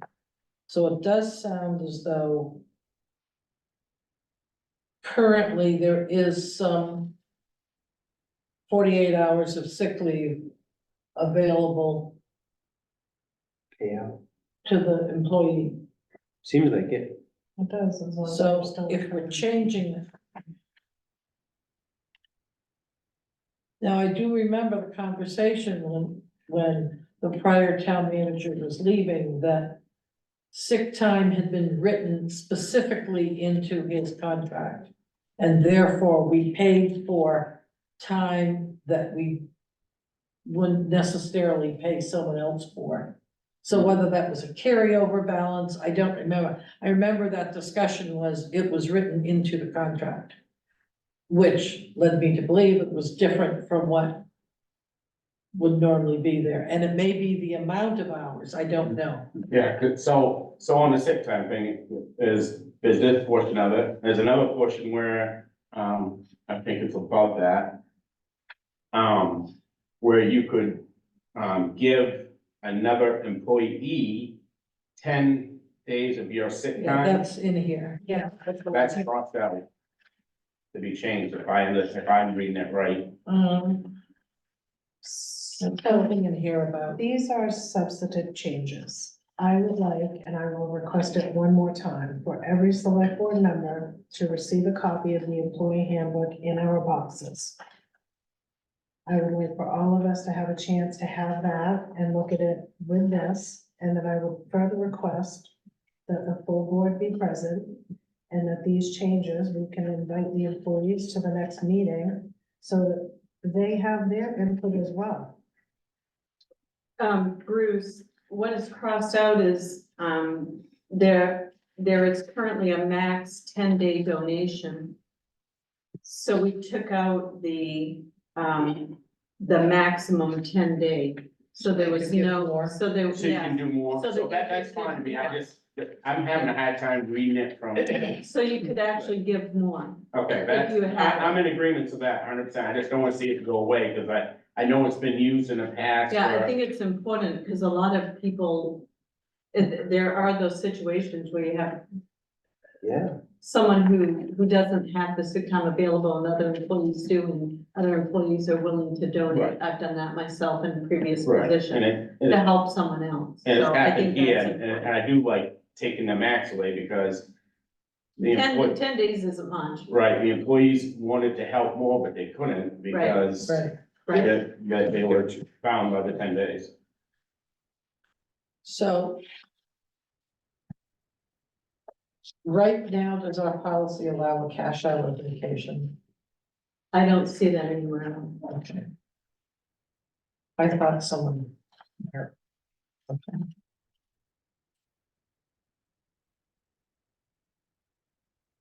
It just talks about, accrual. So that was my question. In order for us to approve the vacation buyout, that would have to be part of this policy. Is that correct? It would have to be under where it says vacation in the employee handbook, you would have to update that or add it. A buyout, a cash out, not a buyout, a cash out option. You could you could leave the language as is and just add a cash out option for December. You could do that too.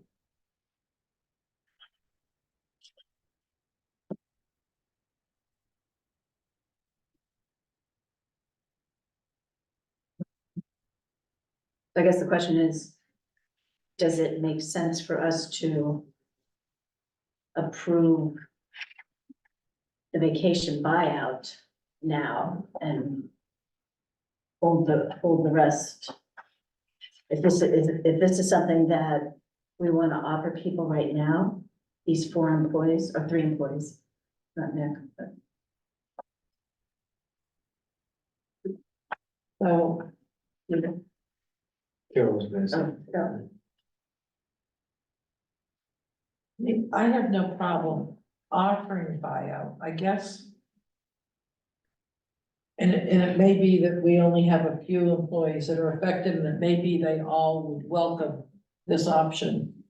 But depending on how folks, I guess I don't wanna make it mandatory yet till we've thought more on it.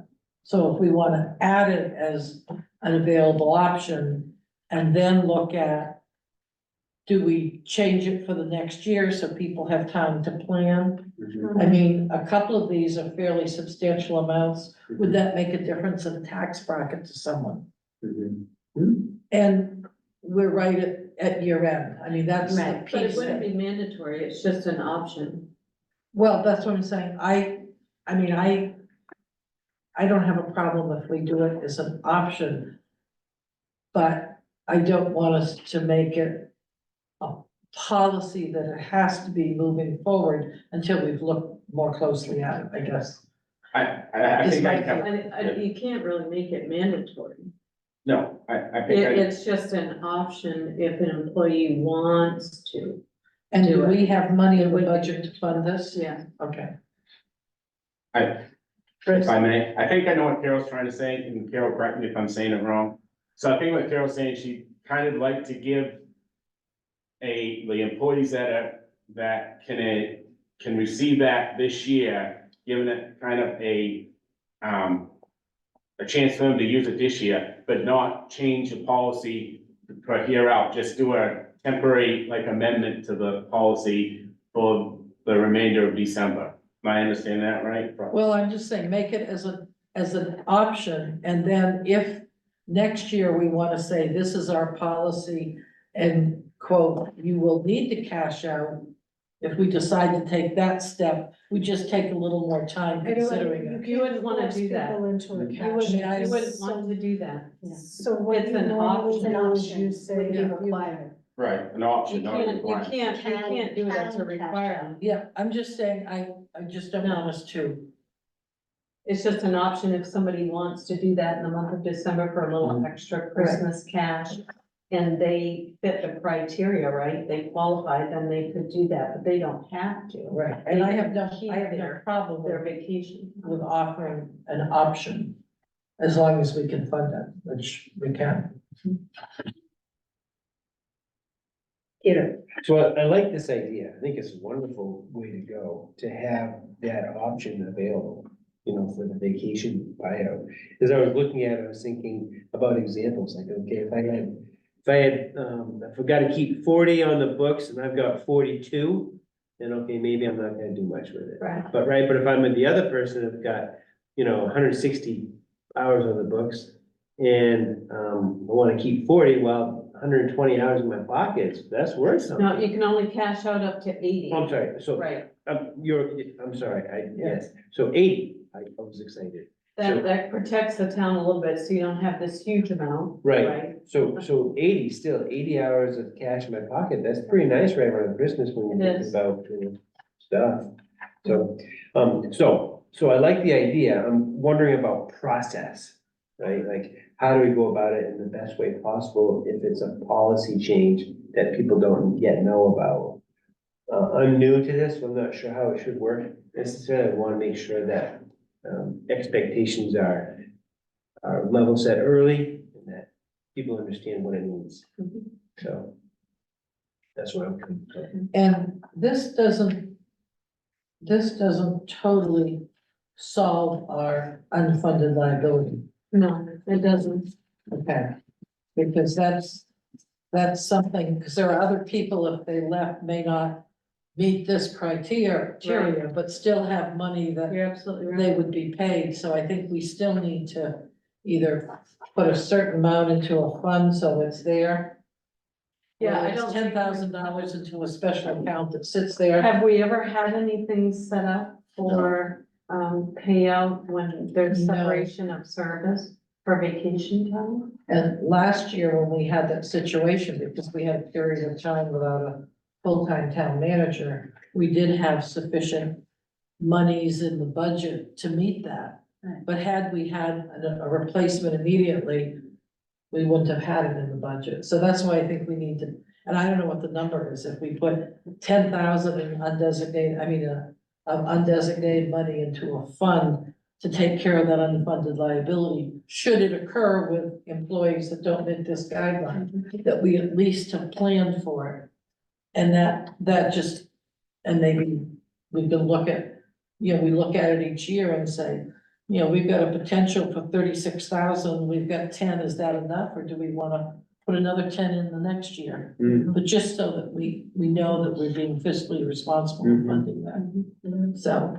Bruce, your comment? So my recommendation, because this said Carol has brought this up now 2 years. Yeah, My recommendation to you guys is, in your capital reserve, part of our budget, when we're doing our budgetary, do a $20,000 line, come out of the undesignated fund for the purpose of whatever, however it's gonna be worded, I don't know the right words, for reimbursement or for payment of, vacation. termination Right. funds or something. And separate, Termination of employment. Determination vacation. Separation of. yeah, so you just take it out of that, have that as a fund, and then manage that, make sure the budget committee is managing that fund yearly to see if it needs to, okay, it's good, we don't have to add any to it. Right. Or, no, okay, we gotta add, we've gotta add, we've used 8,000 of it, we need to add, we better add another 8, or we better add 10, or something like that. I mean, I've, in previous employment, I've seen some payouts 50, 60, and 70,000 Yeah, for one employee. Mhm. That's why you see a lot of municipalities start revising policies, because that's of how much you can carry over. significant, yes, But- yes. But,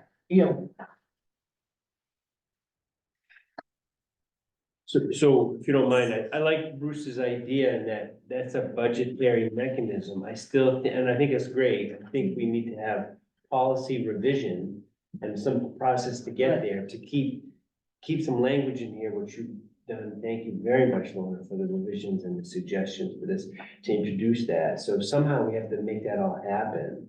I'm not, so we could enact the option to buy out without changing the rest of it and do more review or study or thought or whatever, I guess I It want. doesn't change anything existing, Except- and you're And we're adding it you're on. adding an option, it doesn't take So anything it's not away gonna from hurt an anyone. employee, no. so the vacation buyout part as described. So it would only apply to these three individuals This year. This yeah. year. This year, this year. As it so happens, right? I mean, Yeah. The idea would be anybody in that condition, if it was. We have a lot of new employees Yeah. who haven't accrued a lot of time.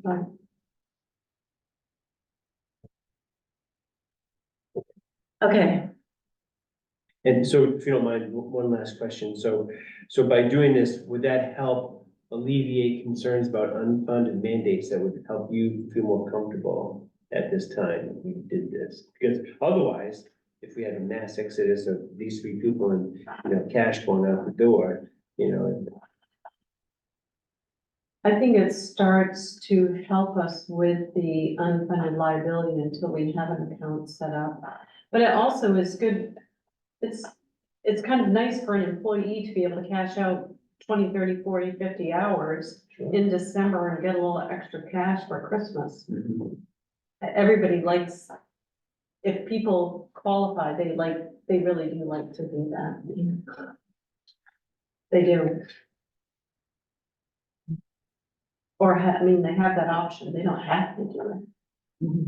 and so the keeping 40 on the books, is that new to this policy, or is that already That would be in No. order to qualify. in order to In order to qualify? In order to qualify, you have to qualify, you keep have to 40. have 40. Yeah, you have to use 80 during that year so that we know that our employees are actually being able to take vacation or Right. take time off and get away. Right, So that So that they're working not continually working, to save right, that. and then just Right. cashing out at the end of the year. So Okay. if you've used 80 and still have at least 40 on the books, You can cash you out you up can to cash 80. out up to 80. So in some ways though, your freshman employee is not gonna be at that accrual rate, Right. right? So it's gonna be for those who are probably a little more senior in their status, as employees who have accrued, their accrual rate's gone up a bit, right? And so they'd be like, okay, I'm managing my time, I'm getting refreshed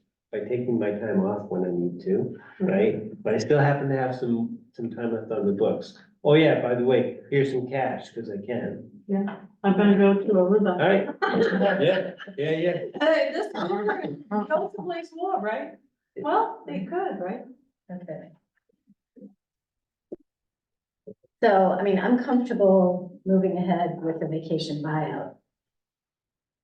And, I'm comfortable moving ahead if that's the and pleasure. taking more time to look over the rest of the policy, because we don't, this is something This isn't, that's new, doesn't, it's a standalone. So it doesn't seem as if it, would conflict with anything that we already have going on. And maybe nobody's gonna wanna do it, but they have that option. Right. So if you look at that last page before your green sheet, the first couple of paragraphs would be what you would add. I don't have those green sheets. there was a green sheet in between them. Of course, But, I got my own, so. So what she's saying is on this page here, it is actually, looks like an add in, so.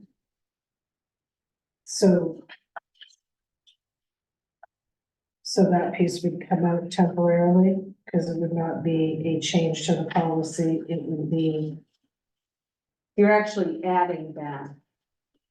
In December of each year, full-time employees have the option to Oh, elect to okay. cash out a portion of their earned vacation time. Employees may cash out up to a maximum of 80 hours, providing that at least 40 hours of leave remain to cover unanticipated absences, and the employee has used 80 hours of vacation in the current year, so we know that they're getting away. Cash out of vacation time must be approved by the town manager. Note, all employees must submit their request to use the accrued time. Oh, yeah, so that second paragraph is already there. Sorry, it's just that first one, the cash out option, that first paragraph says in December of each year. So you would just, so I think if we're looking at what we're hoping to accomplish here, is that we're not amending the policy. you're not, We're You're not adding. amending the handbook, we're not adding to it. Right. That I think what everyone is saying is if we could offer a standalone option for 2023 only. Right, these three people. These three people have this amount of time accrued. The town is considering future cashing out of vacation time. You three folks would be affected by this. Is this an option that you would like to take? And if so, we agree. I think we were talking about adding this to the handbook. Right, but. then- Not just but then for what we're 23. Right, but then what we're saying is not to make substantive changes to the handbook until we all have the full handbook. And the whole board has the full handbook, and we can look at making changes as a whole instead of piecemeal. So, So we're just I saying don't want doing to a offer more this consolidated review of the policy and then adding this at that time with other changes. Right, if we, and then if, it looks like a great option this year, then we consider that in the changes to the employee handbook.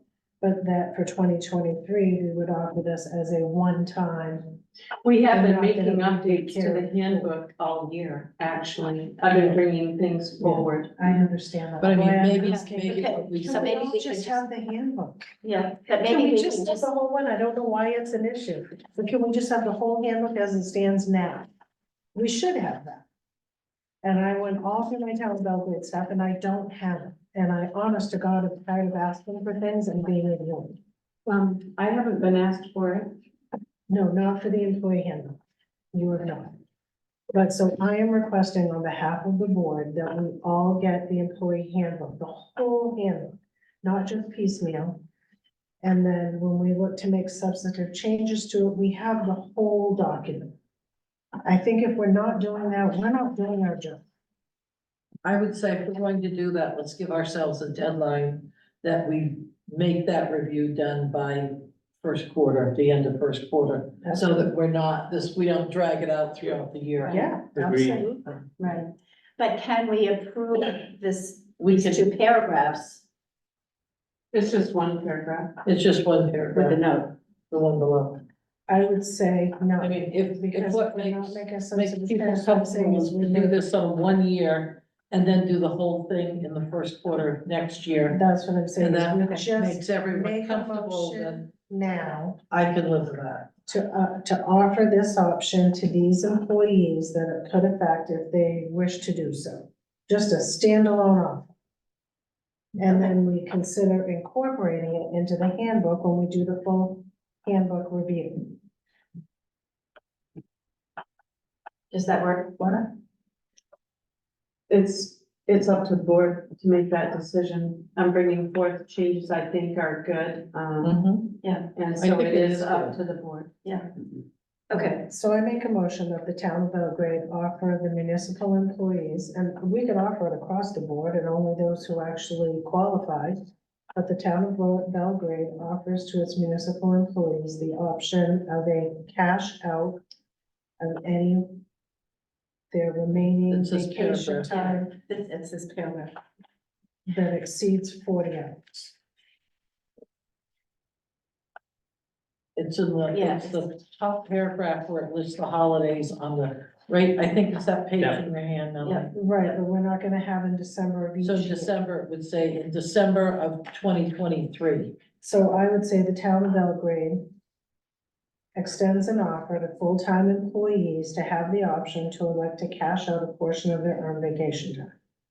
Employees may cash it up to a maximum of 80 hours, providing them at least 40 hours, so we can keep that but not have the in December of each year. And if we're making it a standalone proposal tonight, Right, then that would be the proposal, that the town of Belgrade wishes to offer to its full-time employees this option.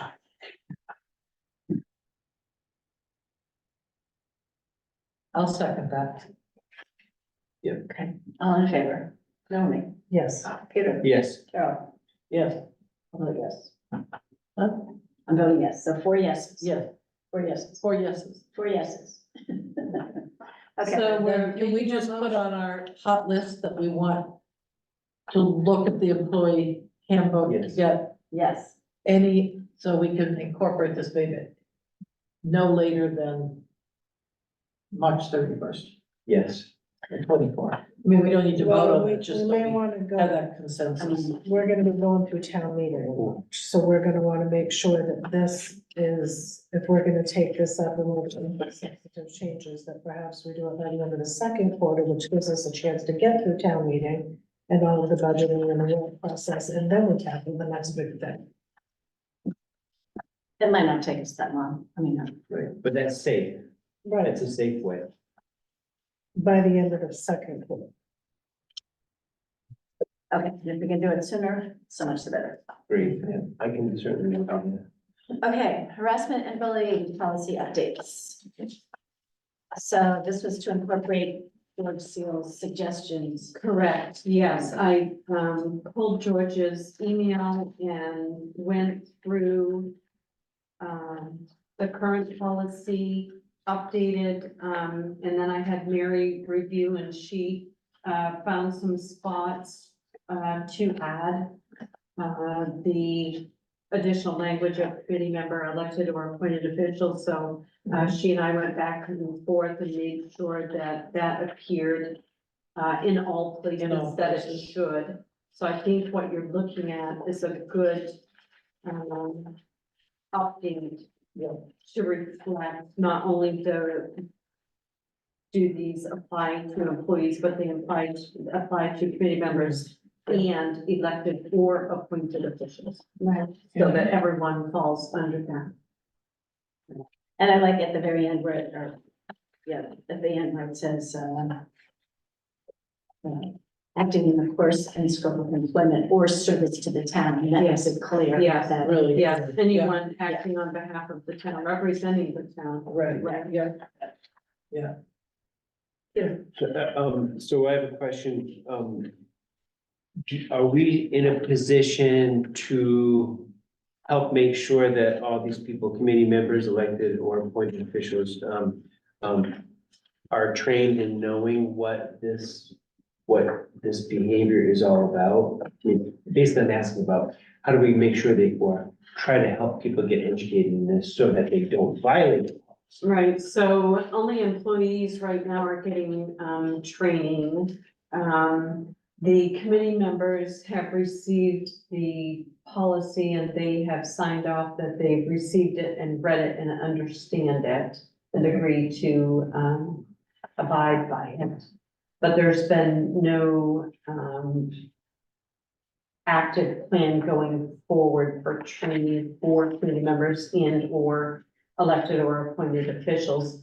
MMA has that training, which is what we use at the employee level. So it's fairly easy to provide them a link, a video that they can watch. And then we actually get a recorded receipt that they completed that from MMA. So that's really good for the employees, and my question was not based on the fact that we must Mhm. educate the committee members. I was just wondering if we could. Yeah, And they're, maybe it's a bridge too far, right? I mean, we're just a small town. right. You know, we provide them the information, we set the expectation. You know, we want you to live up to this if you're gonna be part of this, so. So I don't know, I just wanted to make sure we asked about it because I thought it's important for people to understand it. That's all. Is there It doesn't- training through MMA that people can do on their own? No, not without, no, they can't. So it's not, I can't. Like you all as select persons, you have access to MMA, you can have a login and so you have access to MMA's resources. Employees do as well, but committee members don't. No, committee members, however, would have access to the anti-discrimination bullying. Yeah, from the fire department, the videos, the training. There you We go. do, Yeah. we do it every Which month. we Yeah. discussed previously, because what they're actually signing doesn't say that they read it, understand it, and agree to it. It just says, I'm agreeing to read it. That's all the understanding is on these. So, And maybe that's all we can do for right now, I don't know. right.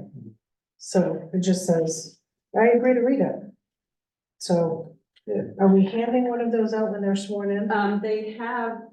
They should, I don't know if you're looking at the updated one, we updated to Right here, the include ones that that. just came tonight. Yeah, I don't think that's updated. That one that you have, It is, this has the new box on it that says, I understand. which person is that? Oh, this is all of them, but this is the Lakes and Natural Resources, November 29. Yeah, but it says, I understand that as a committee member, I will be required to read the town of Belgrade,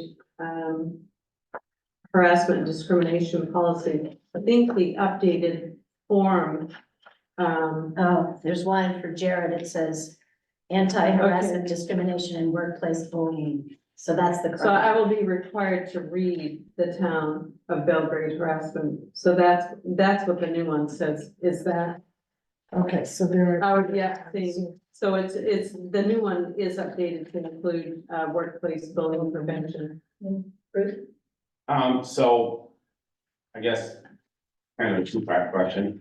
So basically, this is something we have to get signed immediately because the fire department will be doing, we've already done all this, but it didn't have that specific wording in it. So is that gonna be a wait until our March Super Sunday to get our 40 members all up to snap, or are we gonna have to do this all over again? There's no, Just there's as no required change to here, meet. we're just including committee Right. members, elected and or appointed Well- officials, it doesn't apply. Well, we didn't have employees. it, Well, so, employees. so we did, so the bullet, it used to be called sexual harassment, now it's still called that, but it's got the bullying in it, so we get we watch MMA videos is what we do. That comes from fire marshal's office. So, you know, so we get the bullying part of it, the sexual harassment and the harassment, we get all that in our training. So you're good. So you Right. get all the things checked. What this is just saying was if it, But I've been told that I gotta come in and sign another form. So does that, what I'm asking is, does all our employees, part-time employees, gonna have to do the same thing? Or can we wait I'm until not sure March? what you're saying, you have to come in and sign. I gotta come in and sign it, As a committee member, yes, that's different than an employee, the employees have already received the updated policy and signed that they have read it. but I'm a town employee too. I work for the town of Belgrade as a firefighter. That's But what, you're not full-time, you're part-time, per diem. right, right, They're but still any- an employee. I'm you're still an an employee of the town of doesn't Belgrade. work for full-time. I would think that we could add that to the, You should have The Super received, you Sunday. should have received, from your fire chief, this updated policy to sign off on, because this was sent to all department heads to have their We employees. we haven't had a meeting yet because To that have was, their employees review it and sign off on it, that they had received it. so that's why I'm asking, because we do all our mandatories once a year in March. We've already done this, you guys just changed how it's worded, it used to be sexual harassment, now you guys got bullying it. We've already do the training with the bully in it. We've been doing it for years, Right. where the rest of the town We hasn't. just piggybacked on you. Right. Right. Right. So I guess what I'm getting at is, do we have to get everybody in? Because sometimes somebody doesn't show this meeting, somebody don't show that meeting, but March, you're mandatory to show up to get all them It signatures. seems like it would make sense to me and that just sign it in March. Right. I would think. we That's could when do you it. have your yearly update with the fire department. I mean, I'm coming in tomorrow and I was waiting for you guys to do the rest of the changes, so I didn't have to come back and do it a million times, so I was waiting for all the changes tonight, and then I'll come in and sign the policy. When the board updated this a month ago, Yeah, October. right? Yeah, this updated policy was sent out to all department heads to give their employees, and we included a sign-off sheet for all employees to read the policy, sign off that they had, and then it was supposed to be and returned. I questioned that at that board meeting, we can go back on recordings, I questioned it at that board meeting, and I got, so that's why I wanted to get it clarified again, because I asked at that board meeting if that gonna be acceptable for us to, for the fire department to do that in March, or we have a part-time employees that come for that training at the transfer stations, and all those involved in that, but transfer stations, a little easier for them to get involved, because they have, they're here 2 to 3 to 4 days a week, where we're an on-call basis, or, Well, I think that since everybody already, I mean, the fire department, everybody's already familiar with it through the Right. MMA training. So I don't see that it's a problem for them to wait until March to sign it. I don't see any problem. They should sign off that they've received the policy, they've received it and read it. And read it. That's what we're signing off on. Right. Right, Right. and that's really. So all employees should have received that through their department head to, I have the policy, I've read it, and I'm signing a paper that says, I received it, I've read it. It doesn't say, That's all I we understand ask. it and I know. That's all we Yes. asked. But you should have received that through the department head. I'll send an email to Dan and make sure they do it Monday night then. Okay, and at the end of this, we should have it, the date that it's amended and the whole board should re-sign. Because if we're amending on 12/5, we need to include the amendment. The amended. Sorry, date. Ollie, I can't hear you. Sorry, so if we're amending this on 12/5, we'll need a new form of the policy with all of our signatures saying this policy was agreed to, this policy was amended on 12/5/2023. Yeah.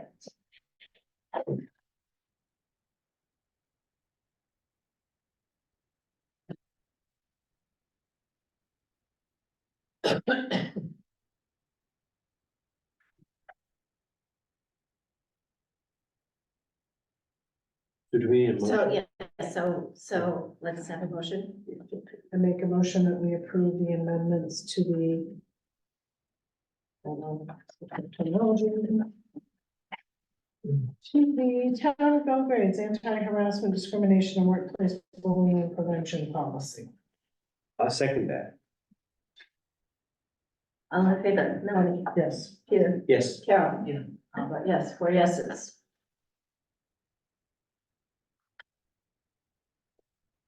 All right. LD 2003. Is that a thing? So, Oh, my gosh. I sent out, the information to you from Katie Cog. Yeah. Because, it was a while ago, but we did do a letter. And sent that to Katie Cog requesting, that we, receive grant assistance, which would allow Katie Cog to work with our planning board to update, and make any changes necessary to meet the requirements of LD 2003, for our ordinance. So checking in with Katie Cog, as you saw, it does not appear that they may be able to fulfill that commitment to us in a timely manner. I think they'll do their best, but changes, are mandated to be in place by July 1. The updates to take effect in each municipality.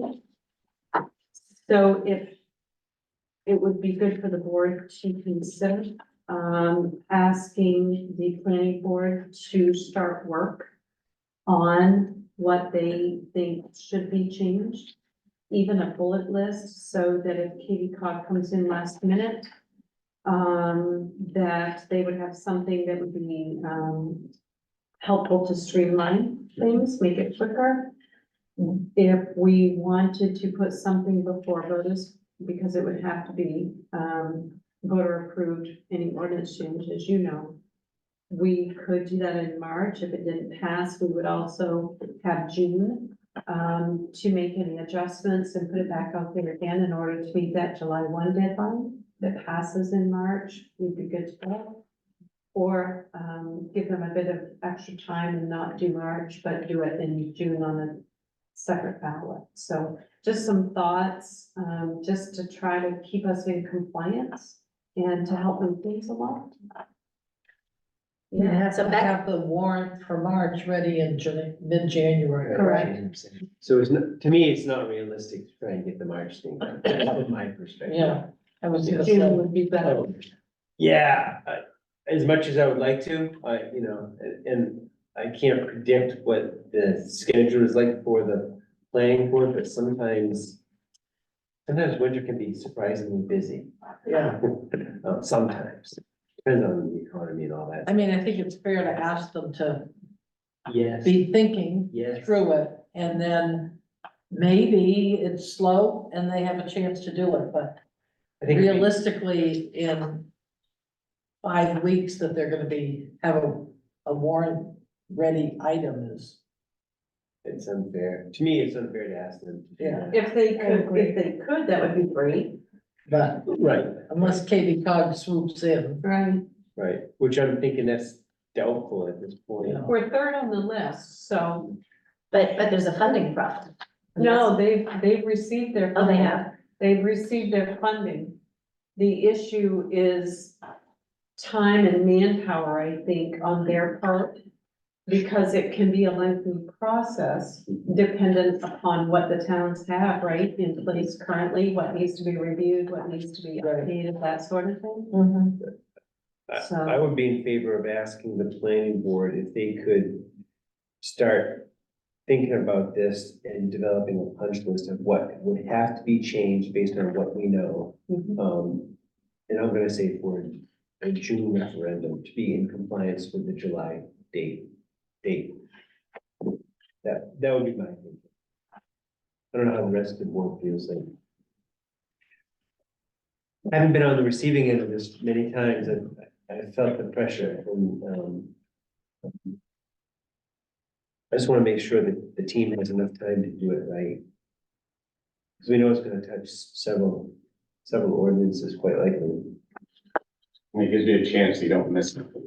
And you gotta try to do that, not just scurry, right? It can't be just a, Right, but where does it say, where does it say July one? January 1 of 2024, which Right. means we're already way past Right. anything. Right, where's the July, I don't see the July one. They extended to July 1. was that in an email, I Is that think? somewhere? Yeah, I saw that somewhere. I did too. Was that in an email maybe from Kiwi? Well, we have till July 1st. Extended the deadline to January one. Exactly. I don't see a July one, except in a notation here that. Where did I see it? On the first page where it was speaking with our code enforcement. If you look at page 1 of 6 on this page, It says January. Oh, there it is. right here, look at the bottom. Right, it says the bill's requirement will not take effect until January 1. Look at but the bottom. deadline is extended to implement it to January 1 of 2024. That's what the bottom line says. January 1, not July. So. Like, that's July. It looks like July. It looks like July. Starts with a J. It is July. It is July So 1. what it says is the requirements will not take effect until July 1. But the deadline for municipalities to implement it is January 1. So we have to agree in January to implement the changes that will take effect in July, is how I read that.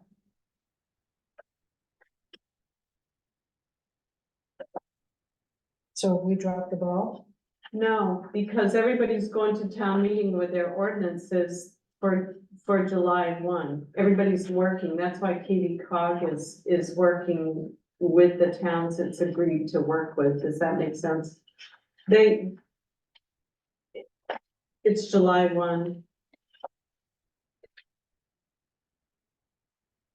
And I know Hans has been speaking with the planning board, but I think the planning board would like direction from the Board of Select Persons about proceeding. We would like them to proceed. Very much. so. Proceed away.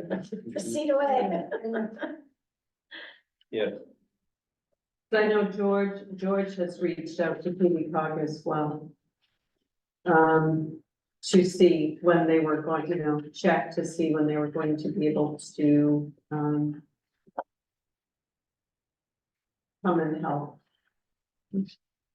So, Well, Yes, maybe we proceed. could make sure that they have this information that's on page 1 of 6. Among other things, requires municipalities to relax regulatory requirements, allow for 2-family dwellings. I mean, part of this is, from what I was reading, is if you don't have any zoning other than shoreline zoning, then a lot of this doesn't apply. Is that correct? Because we don't have any zoning we have no, other than shoreline zoning. that is correct. well, don't we have minimum lot size and what can be on a lot? We do have a minimum lot size ordinance, that is correct. Right. Yep. And I think, I was talking with Hans and he was saying one of the things we need to decide, we could decide is how big, what's the maximum size that we're going to allow an ADU? What is the maximum size that we would allow for an ADU to be built?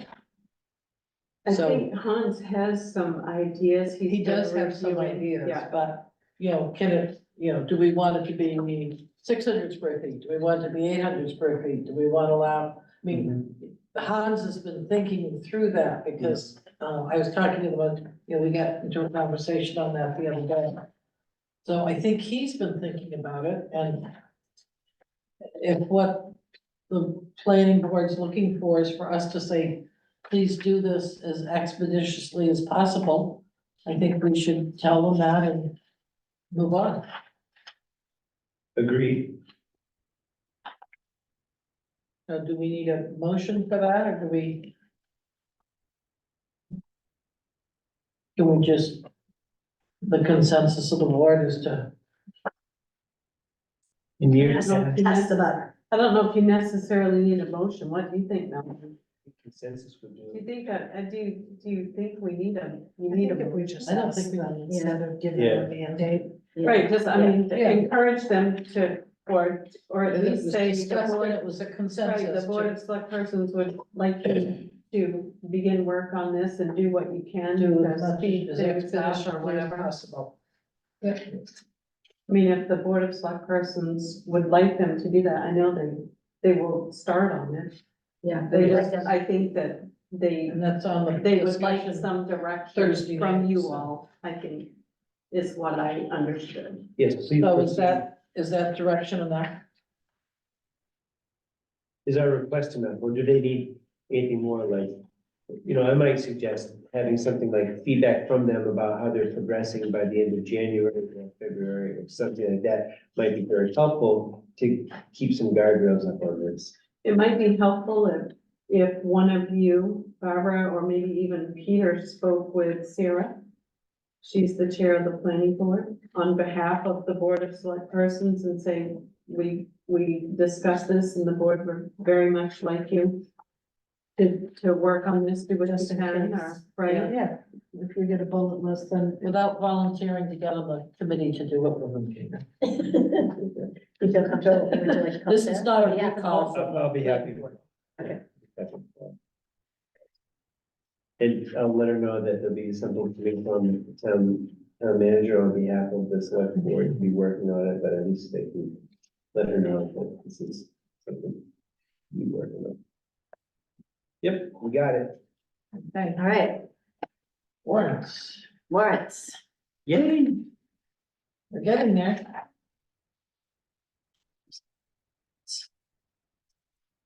This is dancing with the stars. On that, Oh, really? Okay, I move that we approve B and B warrant number 138 in the amount of $5,560. Second. All in favor, Melanie, yes. Peter, Yes. Carol, yes, Bill, yes. Right, I move that we approve payroll warrant number 139 in the amount of 20, yeah, it's 27,892. 892. Oh, yeah, I'm sorry. Yeah, because I was confused. It's end of month, so Right, we're doing okay. all the taxes. I was just looking at the Yeah. 21, which is Yeah, down below. no, it's. up Okay, in the top. amount of $20,792.36. second, All in favor, Melanie? Yes. Peter? Yes. Carol? yes. Okay, all vote yes, 4 yeses. I move we approve the AP warrant 140. 140 in the amount of $742,400.98. Second, Any questions? I didn't see anything. Just the heavy hitting items. Suck the wind out of my sails sometimes. I think it's fewer pages, but still a large amount. Yeah. There's always Yeah. one line that's like, I know. That school payment. yep. I always Yeah. go. Yep, yep, that's what it is. And of course, we have the DM on there. Right. Yeah. so that was one of the questions I had. We paid the amount, I'm assuming other towns paid their portion of the money to us and we wrote the one check? Or do we pay the whole one? this came out of the reserves, so So the town of Belgrade did not pay the whole 148,000. I don't know where, do other towns put into that reserve? They have, yeah. So that's where that money came from, correct? Is that 154.6 came from the reserve. So if other towns are paying in to that, their portion, we're collecting it, they did indeed share in that cost because we just about emptied the reserve account. Yeah, right, In fact, the bill was a little bit higher. I think we saw yeah. that. So I guess I would just want to confirm with Dick that the other towns, if they're paying or if they didn't, I mean, so just make sure everyone's doing their fair share. Okay. All in favor, Melanie? Yes. Peter? Yes. Carol? Yes. I vote yes. Okay. Okay, and I move that we approve BMP warrant number 141 in the amount of $3,278.15. Second, All in favor, Melanie? Yes. Peter? Yes. Carol? yes. I'll vote yes, 4 yeses. I move we approve payroll warrant number 142 in the amount of $21,454.65. Second, All in favor? Melanie? Yes. Peter? Yes. Carol? yes. I'll vote yes, 4 yeses. Okay, I move that we approve payroll warrant 143 in the amount of $997.91. Second, That was a missed paycheck of late time sheet that came in. Okay. All in favor? Yes. Melanie? Peter? Yes. Carol? yes. How about yes, 4 yeses. Woo-hoo. Now managers report. And I did printed copy. I'm not sure if anybody has any questions on that. So can we do what we did last time and just read the town manager's report then, so it's a matter of record? Since everybody doesn't get the town manager's report. Is that doable? Is there a reason that it wouldn't be? I have a plug, I'm only hearing part of it, I'm sorry, Melanie. So is there a reason why we can't read the town manager's report in at the end of the meeting? We've had always done it previously, and we haven't done it. So at the last meeting, I requested we should just read through the town manager's report, because that is the, It's on recorded meeting, so people It's on that recorded are meeting? listening to this on Yeah. recording get the whole The meeting. report, Oh, So as we continue work on the comprehensive plan, it will be important to reach out to individuals in our community who might have great input into different chapters and topics. There are 3 chapters that have been addressed by the committee and are now available on the town's website for the public to view. The next meeting scheduled for December 20 at 5:30 p.m. will include housing and transportation discussions. In addition, upcoming meetings will include, but are not limited to, recreation and community, natural resources, water resources, public services and finances, economic development. We welcome your input. You'll find a link to email ideas, suggestions, and etc. on the comprehensive plan page by clicking this link. We received a donation from Bert and Sarah Langat in the amount of $4,464 for an ice rink that will be located at the K-Wisp field under the lights. A great addition for winter to encourage residents to get out and be active. Thank you to the Langats for their generosity. We received a donation from Mark Linowitz, Native Notions, and Lynn Matson to replace the dead fir tree in the village green.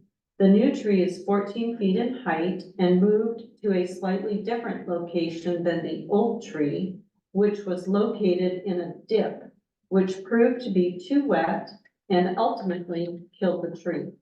Thank you to these local residents for their generosity.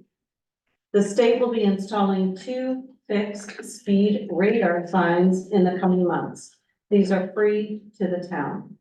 We have scheduled refresher training for Trio Web in January with a go live date of February 7, 2024. The deadline to have secret ballot warrant articles completed is January 17, 2024. The next budget work session is December 11 at 6 p.m. to review warrant articles. I have been following the new paid family and medical leave program signed in July of this year, which will take effect in fiscal year 2026. This program provides eligible workers in the private and public sector 12 weeks of paid time off available for family or medical reasons, including illness, to care for a relative, or for the birth of a child. To pay for the program, there will be a premium paid into the state.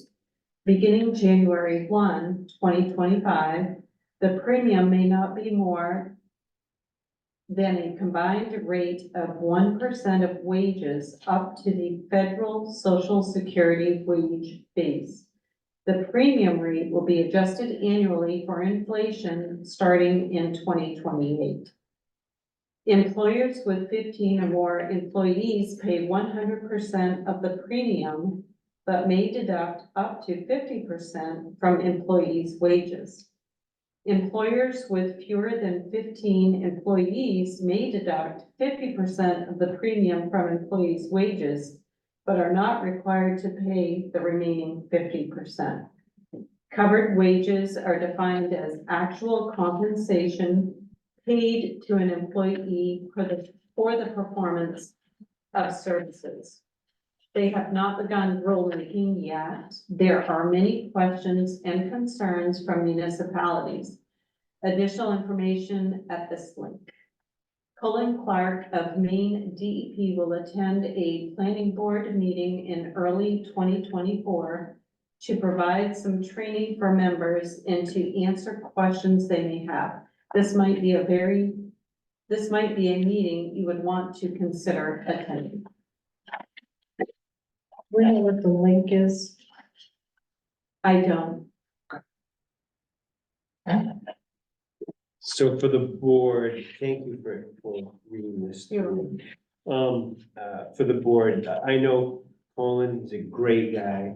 Absolutely. So if you do get a chance, if it aligns with your schedules, I'm hoping to attend if I can know which date it might be. So, great guy. Basically, Rich Baker, Yeah. he's Rich Baker too. So chill and Wicked nice. informative. Yep. Okay. Okay. Do we need to have a brief executive session? Careful, David. Careful, Mr. Man. did that the other day. I got one knee down in the snow and I couldn't get back up. I'm like, this is bad. All right. Not good.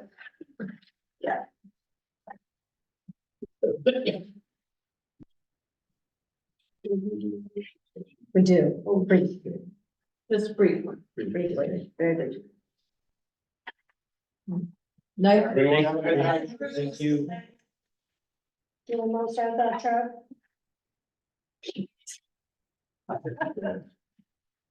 Is it okay to shut the door? or do I Yeah, wait? Sure, yeah.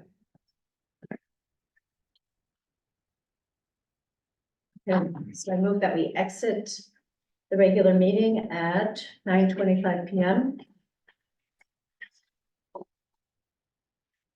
And enter executive session at 9:25 p.m. Yeah, pursuant to, you have to read that. Pursuant to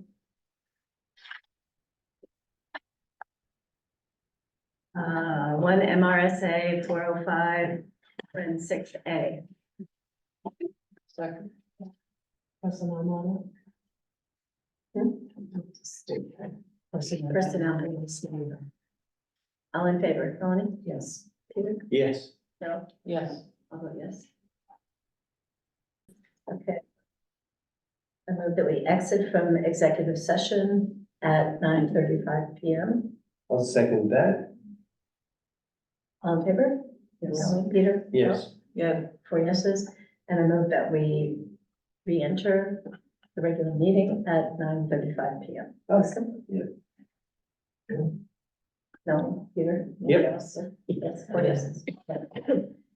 And, and then you. No action was taken. Yeah, No action was taken. and I move that we adjourn the December. One last thing, when will we get the evaluations that were given to you? I was assuming last Wednesday the packet we got was not us, was all of those, and then I was like, oh, well, that is so not.